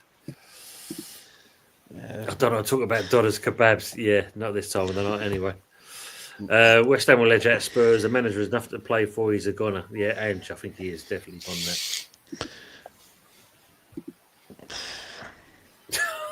that. GP, you did come out with something. I mean, this one here. If these guys just showed up close asses, could we tell them apart? Interesting. You definitely can tell Weird mine. comments, G. I'm not afraid of it. You know what I mean? Don't be ashamed of the anus. You know what I mean? Just be glad that your first name weren't Hugh and your last name weren't Janus. Well, you know. We got to have a laugh. We've got nothing to talk about West Ham. Nothing else about it. Yeah, look. We can't buy a fucking win at the minute. You know what I mean? West Ham sponsored by Timu or Iceland, Aldi. To say first class panel, Tony. James, loving your views. Thank you very much, Terence. Love that as well. And of course, as always, all the comments in the chat. Love the interaction. We definitely do that.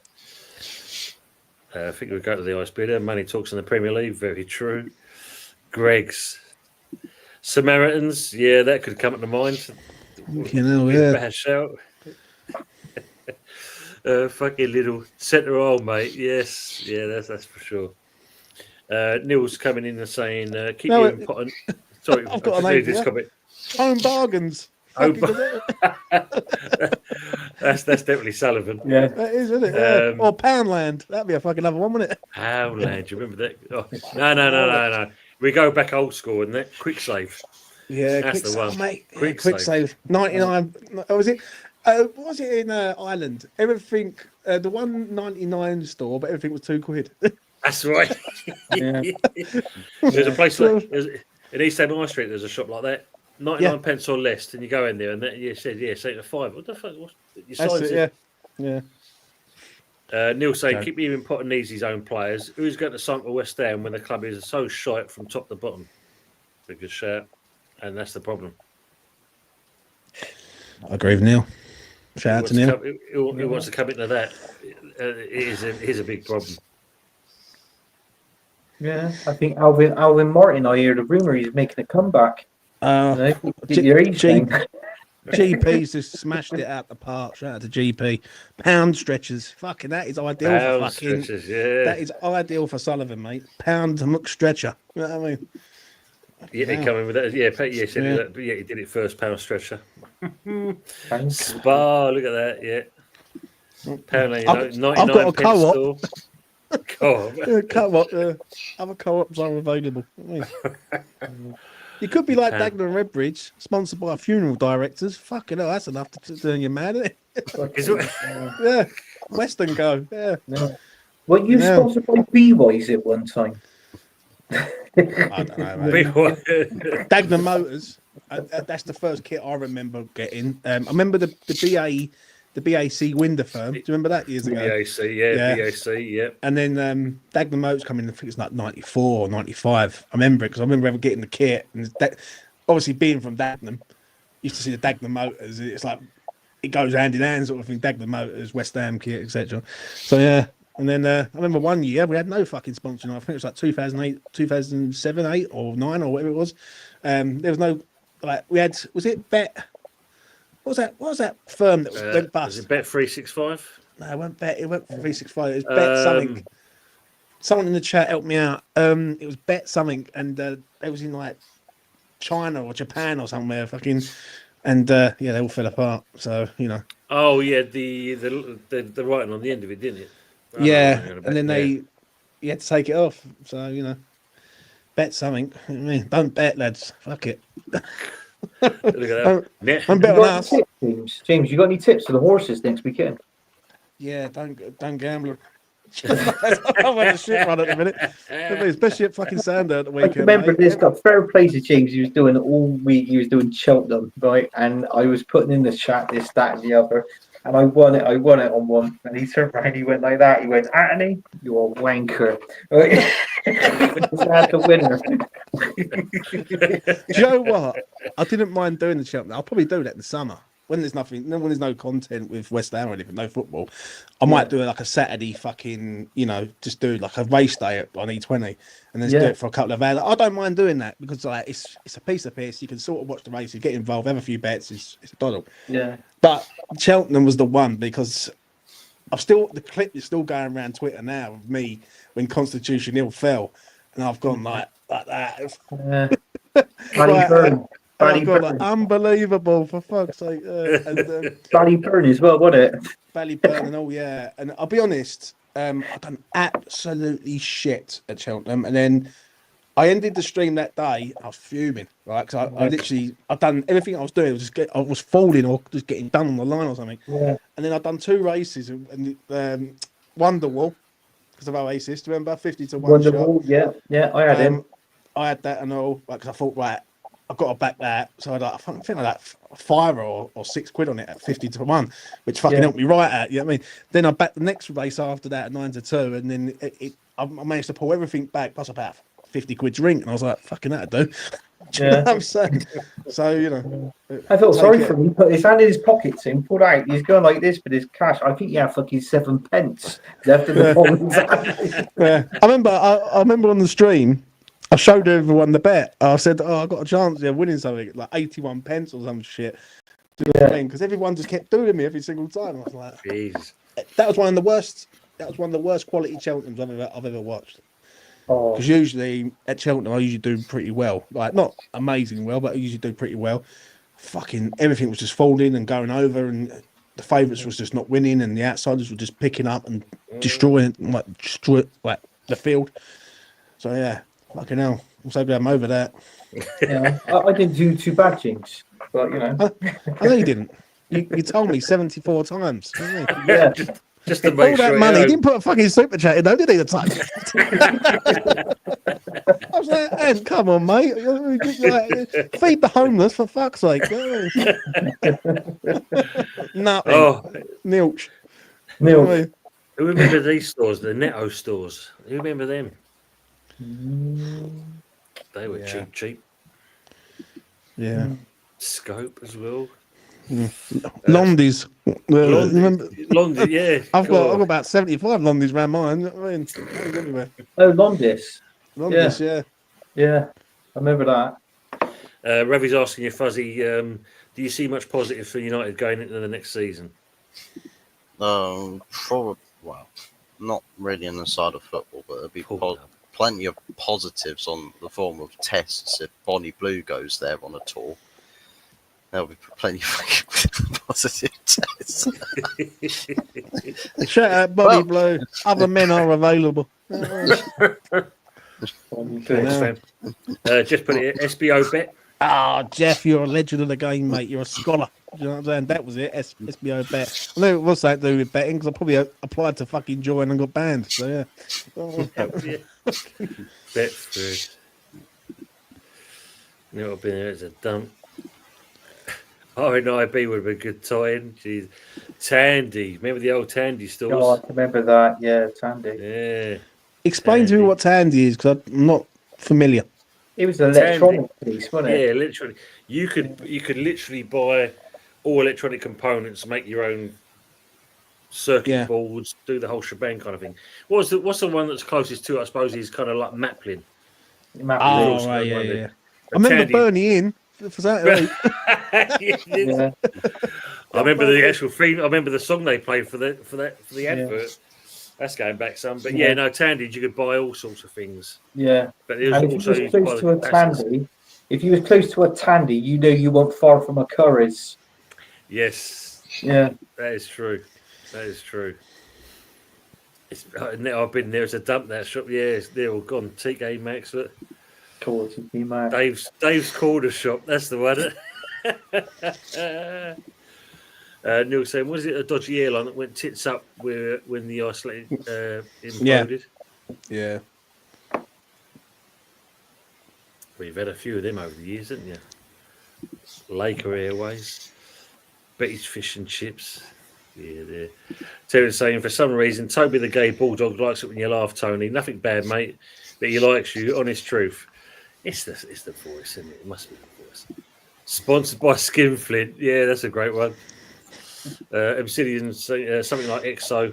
That's for the actual thing.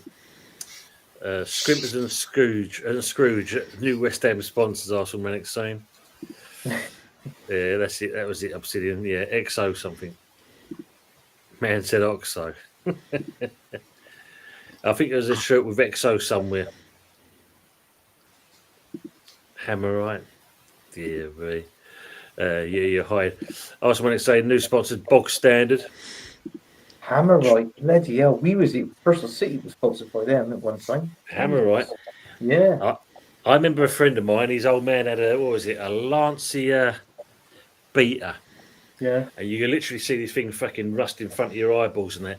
He painted the whole car in Hammerite. God, Jesus. But not the smooth finish. You know, it was that dimpled finish. He painted the whole car in Hammerite. Yeah, yeah. Do you remember that time when we was on the Sunday night takeaway and I had that bottle of cider and I think that's Man United's next sponsor. It was called Cripple Cock. Do you remember? Yes. Cripple Cook, yeah. Jeff saying we need Pony to come back as our sponsors. Pony, yeah, bloody hell. Yeah, we are definitely that at the moment, Jeff, that's for sure. Is there anything was there? Brendan says, Anthony, the seats and legroom at Bristol City's ground make Ryanair's look like luxurious sofas. What's the average height of a Bristolian? 5'5"? Oh, female, yeah. Men, anywhere between 5'10", 6 foot, maybe more. So when you notice if Anthony forgets to turn his camera off and he needs to go to do something, is he jumps down and disappears off the bottom of the camera? Yeah, yeah, it's true. What do you make Just the his fight little last fuzz night? on the top of his head just go across the street. The fight? What do you make the fight last night? You Ben. Oh, I think it's brilliant. Best fight I've watched in a long time, that one. And it was obvious Eubank was going to win it. And for what he did, because he got fined £500,000 because he had to shed that last little bit of weight. You seen him sweating, didn't you, in these suits that he had on? Which, to be honest with you, there's an actual law within the boxing industry that they're not allowed to do that. Hence, that was the reason why he was fined £500,000. So, and when you think about it, it was a weight of an average, double A battle. right. Yeah. Yeah. Mad, isn't it? Well, I thought it was a great fight last night. I want to be honest. I thought the walkout was both the walkouts were special. Like going back to the old, having their dad's music on it, and then they integrate into their music. I thought was good. I think the fight was dynamite. I thought Ben had a good go. I think he just lacked experience and fight time. Really, he hasn't fought for 3 years or 2 years, whatever it was. And I thought Eubank done the job. Really, do you know what I mean? I think he was the favourite to win it, though. I think but it's like I said, Ben been out for that period of time. Obviously, there was the alleged, as we say, scandal and stuff like this. But why has he got to kind of take to have get an opponent that's been out of the game for so long? You want someone that's in the form and stuff like that. Because for me, when you're doing something like that, it's already nailed on. The other guy's going to win it because he's more match fit than what the other guy is. I don't know. Just takes the tarnish off of it. What you might have seen you coming back.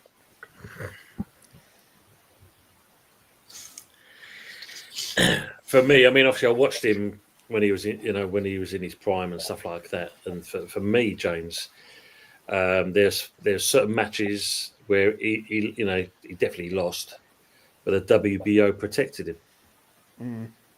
The one for me that stands out clear as day is the first Michael Watson fight. Yeah, I remember that. Yeah, Michael Watson was technically gifted. He outclassed him, he outboxed him. He was more nimble than him. But because WBO, he was their star boy. Moneymaker, wasn't he? And that's the thing, And I mean, unfortunately, the rematch it cost Michael Watson. But really, say for me, the first fight, Watson won that. No two ways about it. Yeah. I mean, Eubank wasn't exactly. He was a good fighter. Don't get me wrong, but he exposed himself too much because when he used to throw punches and that, he left himself wide open on his guard. For me, that's an easy one. I'll smack him there and then because his hands are so far apart from each other. He just left this area exposed all the time. It's a no-brainer for me. Yeah. But too protected. Yeah, I mean they had a falling out, didn't they, father and son? And there was a debate Yes. whether Yeah. the actual Chris Eubank Senior was actually going to turn up and watch the fight, but he did. So, but yeah, I'm glad he turned up. You know, sometimes you've just got to put things, behind you when it involves father and son sort of thing. So, True. Thanks, Terence. Good evening to Budgie. Evening all. The sponsor was XL Holidays. That's another one, yeah. I remember that. Thanks, Budgie. Okay. Chef texting. Frog saying, cripple cock. that was the name of the bottle of cider when I come on. That's when Sullivan's been at the old fucking, the strangely exotic tablets. You know what I mean? Budgie legend in one. Yeah. XL Holidays. Yes. Well done, Budge. Arsenal is saying, someone said wanker's choice. Sorry, I'm pushing my luck now. Any minute now. Show the door. No, you're fine, mate. Happy shopper. Yeah, happy shopper, wasn't it? Remember that. Was an easy draw to score, in my opinion. XL, we're based in Crawley. Yeah, there you go. Only fight there's been at Spurs ground all season. And they're saying like each other.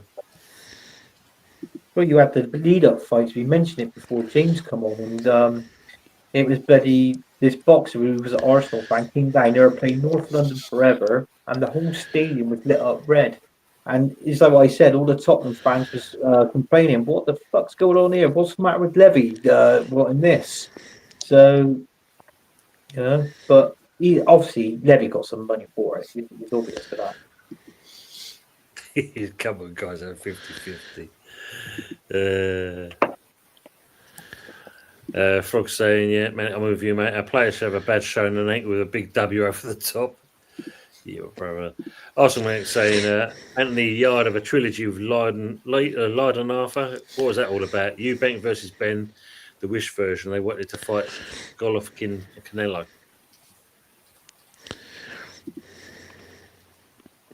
I'll just sit as fine. And we're all caught up. Other than that, we're going to call it a night. It's 3 hours and a minute now. We've been into the stream. Longer than I thought it was going to be, I must admit. Other than that, James, what you got coming up yourself? Depression. And lots of it with West Ham, I think. I'll probably do something in the week, build up to Spurs. Big game, innit?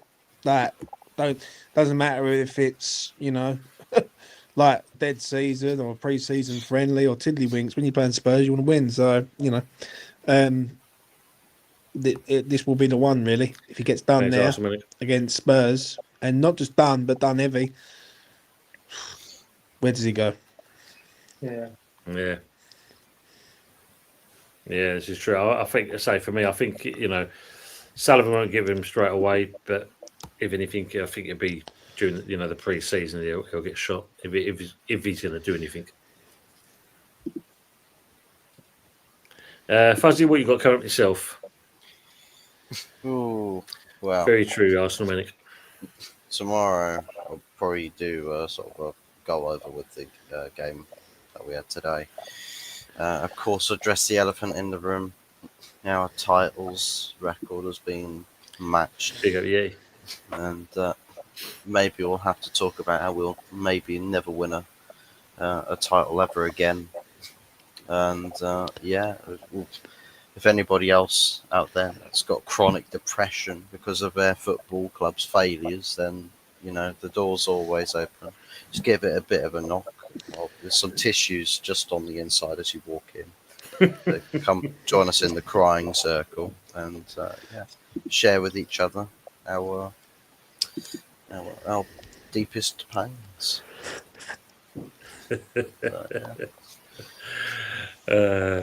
Thanks, Yee. Fuzzy, what you got coming up yourself? Bit personal, he's saying. Take care, Jeff, as well. Good to see you. Thanks for being with us.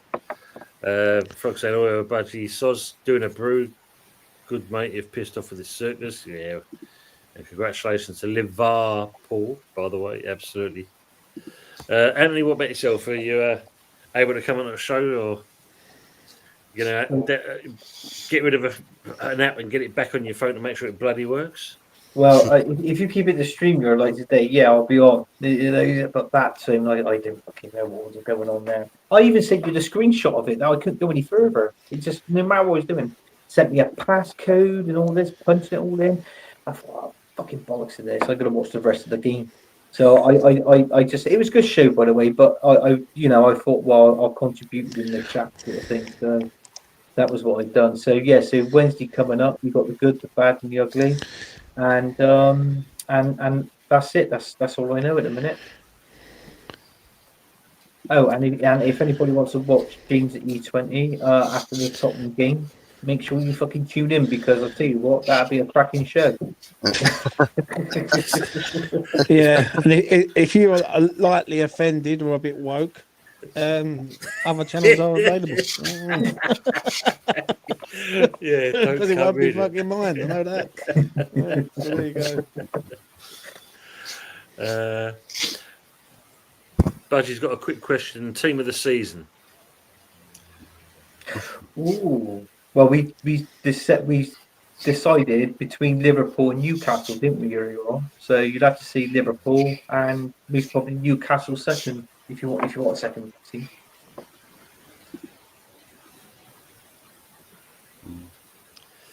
I'm going to say Manchester United, because if they go and win the fucking Europa League and end up getting Champions League football, that is one of the biggest get out of jail free cards in the history of the sport. They have to be, wouldn't it? Let's be honest. Like, you imagine if they go and win the Europa League, get Champions League, they can let this season go, and they can go out and boost their whole side with Champions League money and Champions League players. And the title charge is back on us. You know what I mean? Let's go, son. Fuck yeah. Nothing having you. Where are you? Yeah. You got to get past Bilbao first, twice. Then you got to play. Then you got to play the winners in their ground once. So I think for me, in that, Newcastle have done very well. I mean, was it 43 years since they've won a trophy, etc. But the team that's kind of been in form for me throughout the season, and fair play for the manager on that, and it's got to be Forest for me. Oh, yeah. Don't tell Yeti that. Fuck me, he's probably sitting having a pint and he spilt it for a shot. They have been good. But I don't know. Bournemouth had a good season this year, though. I think you got to say Liverpool, because I think Liverpool only done really. Listen, has Liverpool been great, or is it that all the other teams have just faded away a little bit? Well, you look at the points on the table this season. This season, James, has been the lowest points in the table so far, I reckon. So it makes you think. I think we've all been shit. But then again, it's like what Tim said. Forest, fair play to them. I mean, if they got Brentford, I think, on Wednesday night. If they win that, they go straight up to third. They're sixth. They jump up 3 places. They go a point above Newcastle. I'm telling you, Potter won't win another game in the next 2. He gets the Nottingham Forest, and he ends their Champions League campaign, doesn't he? Yeah, he will be fucking like smashing his head against the wall like that. Throw it up the wind up in there. Big up to Foxy and that. Thanks for coming into the channel and the show. Surprised just how bad you've been this season. You were brilliant away at our place in James's Park. I mean, that game in itself, Foxy, I mean, it was different in that respects. But that was where Lopetegui, he's just come back from. I'll never forget that night, Toe. Do you know what? I actually got pissed on stream. I was literally celebrating a win at St James's Park because we was that shit. But that's the only time, I think that's the only time we really played well, because the funny part about it, when you look at it, I mean, Lopetegui, he'd been dragged through an edge backwards, and that he was all rough and ready, a big old nightshade on and that. And once he tightened himself all up again, and that we were shit from that point onwards. But Foxy, thanks for coming in, mate. We need a homeless manager. Anyone who looks dog rough, mate, it looks like his missus don't want to speak to him and the kids don't want to talk to him. We're fucking laughing, you know what I mean? Yeah. Basically, anybody that's got done managing Man United. Because everybody fucking regresses every time they come to Oh Rapper. man. No, yeah, you're not wrong, mate. Yeah, we've done amazing this season. Nobody expected it, and fair play. That's why. I get the point of this. Liverpool underachieved because when you think about it, knocked out of virtually everything else in it, and but won the league. Who did they lose to in the League Cup? Plymouth. Plymouth. No, that was Yeah, FA Cup. FA Yeah. Cup. Oh, FA. I can't remember who they lost to in the League Cup, but the FA Cup was the shock. Like, Oh, it was Plymouth. Newcastle. Newcastle knocked him out, wasn't it? No, it was Newcastle. Yeah, Newcastle at home. Yeah. Good shout, So Budgie. you know, like, and even in the Champions League, they give it a go against PSG, but I think a lot of it was this fucking contract talk. Yeah. Now they've sorted that out. You can True. see what they're like next year. Yeah, I agree on that. Big up to Jose Hotel Cockerell. What the fuck have you not had to talk about for the last 3.5 hours? The demise of Tottenham. We've all been laughing. You know what I mean? You know what I mean? The fat Aussie was like Barry from EastEnders. You know what I mean? Yeah. Single men's club. He's saying, yeah, that's the Yeah. one. No, this is therapy.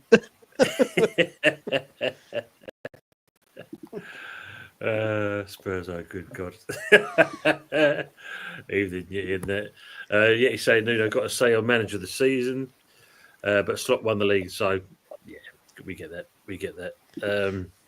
Terence says, "I'll threaten Potter with Aaron's mum next season. Watch us get top 8." And welcome back, Stephanie.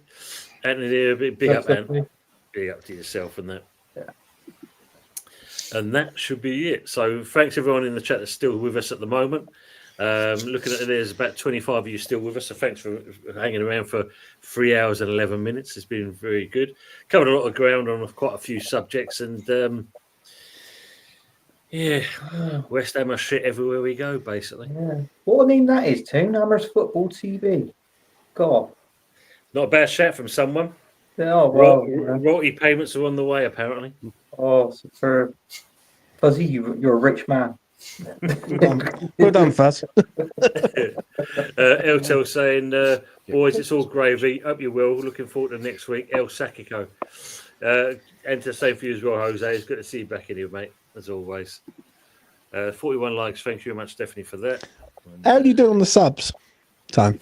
917 at the moment. No, you're getting there, mate. You're getting to the big 1K. I'm nearly at 5K, mate. Do you know what I mean? Well, It took me mate. 17 years to do it. No fucker likes me. You know what I mean? Don't do YouTube if you want to be like, mate. Trust me, half of them want to kill me. You know what I mean? Just enjoy life, lads. Do you know what I mean? Do you know what? I will say one thing. When you do YouTube, you put your face in front of the camera and all that. You got to be able to take some shit, like, and then. But on the other hand, you do meet characters. Like, I've met some unbelievable funny people over the years, and you know, it's mental some of the things that you talk True. about. It's very true. James, if you got relegated next season, would your subs go down? Okay, then, mate. If we get relegated next year, mate, I'll be going down. I mean, fuck the subs. Mate, Tone can have the channel, mate. I mean, I'll be in the gutter. Take a year off. I'll be like the homeless fucking geezer, mate. In the gutter. Super chats. Jose saying, look, he goes, he found all the channels and a sub to all of you. Appreciate it, mate. Don't watch mine. I fucking slag Tottenham off religiously. He's put there, look, the stalking begins. So Stephanie's put 41 likes. Budgie said it's now 42 because he just reminded me. Thank you very much. But Foxy's coming with a question about Luis Guilherme's future. Rated him highly in Brazil, but always thought he needed to be loaned out before making the jump to the Premier League. Does he stay next season?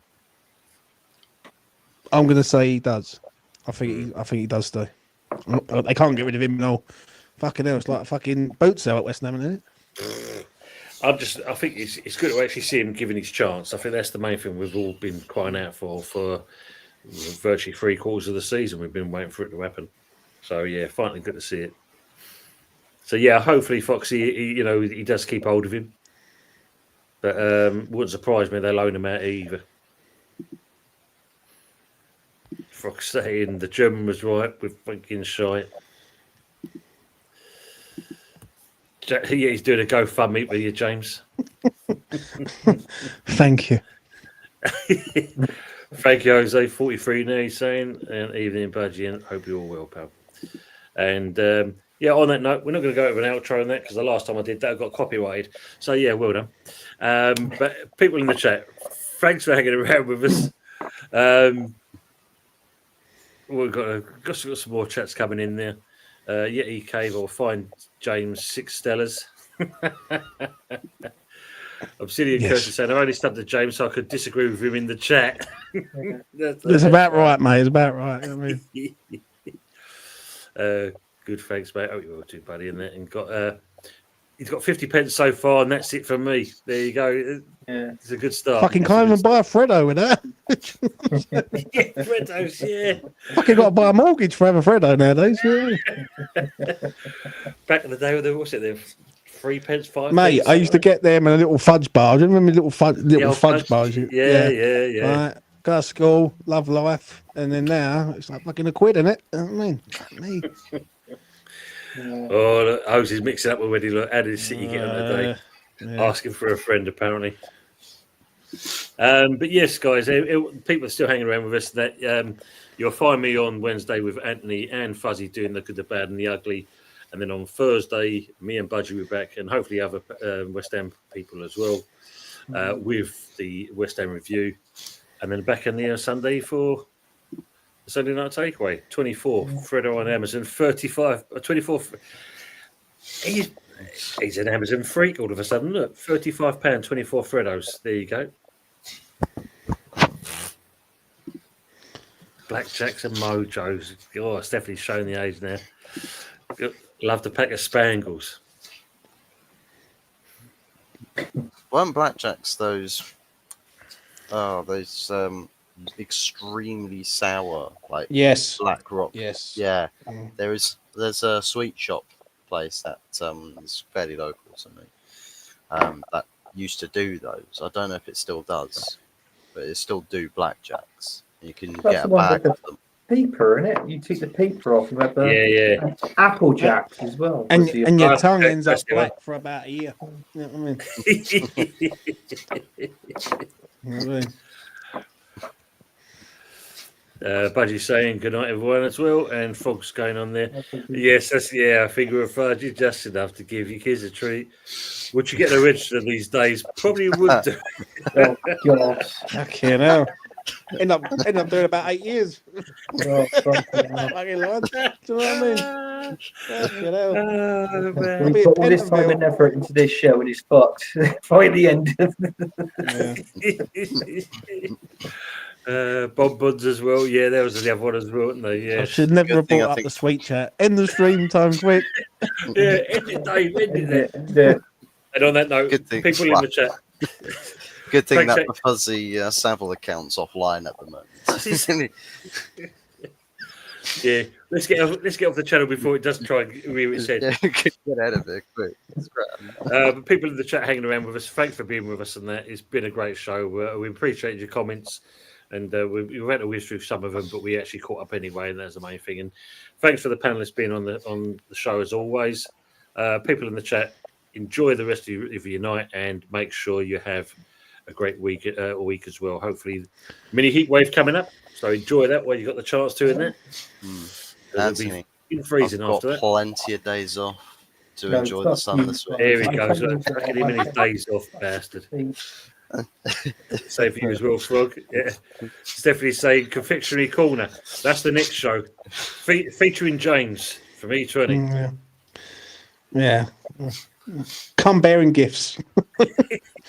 Like Micah Richards singing a 50 Cent song. Oh, Not no, quite no. understanding what the reason behind it is. Yeah, dear me. And on that note, we're going to say good night. Take care, everyone, and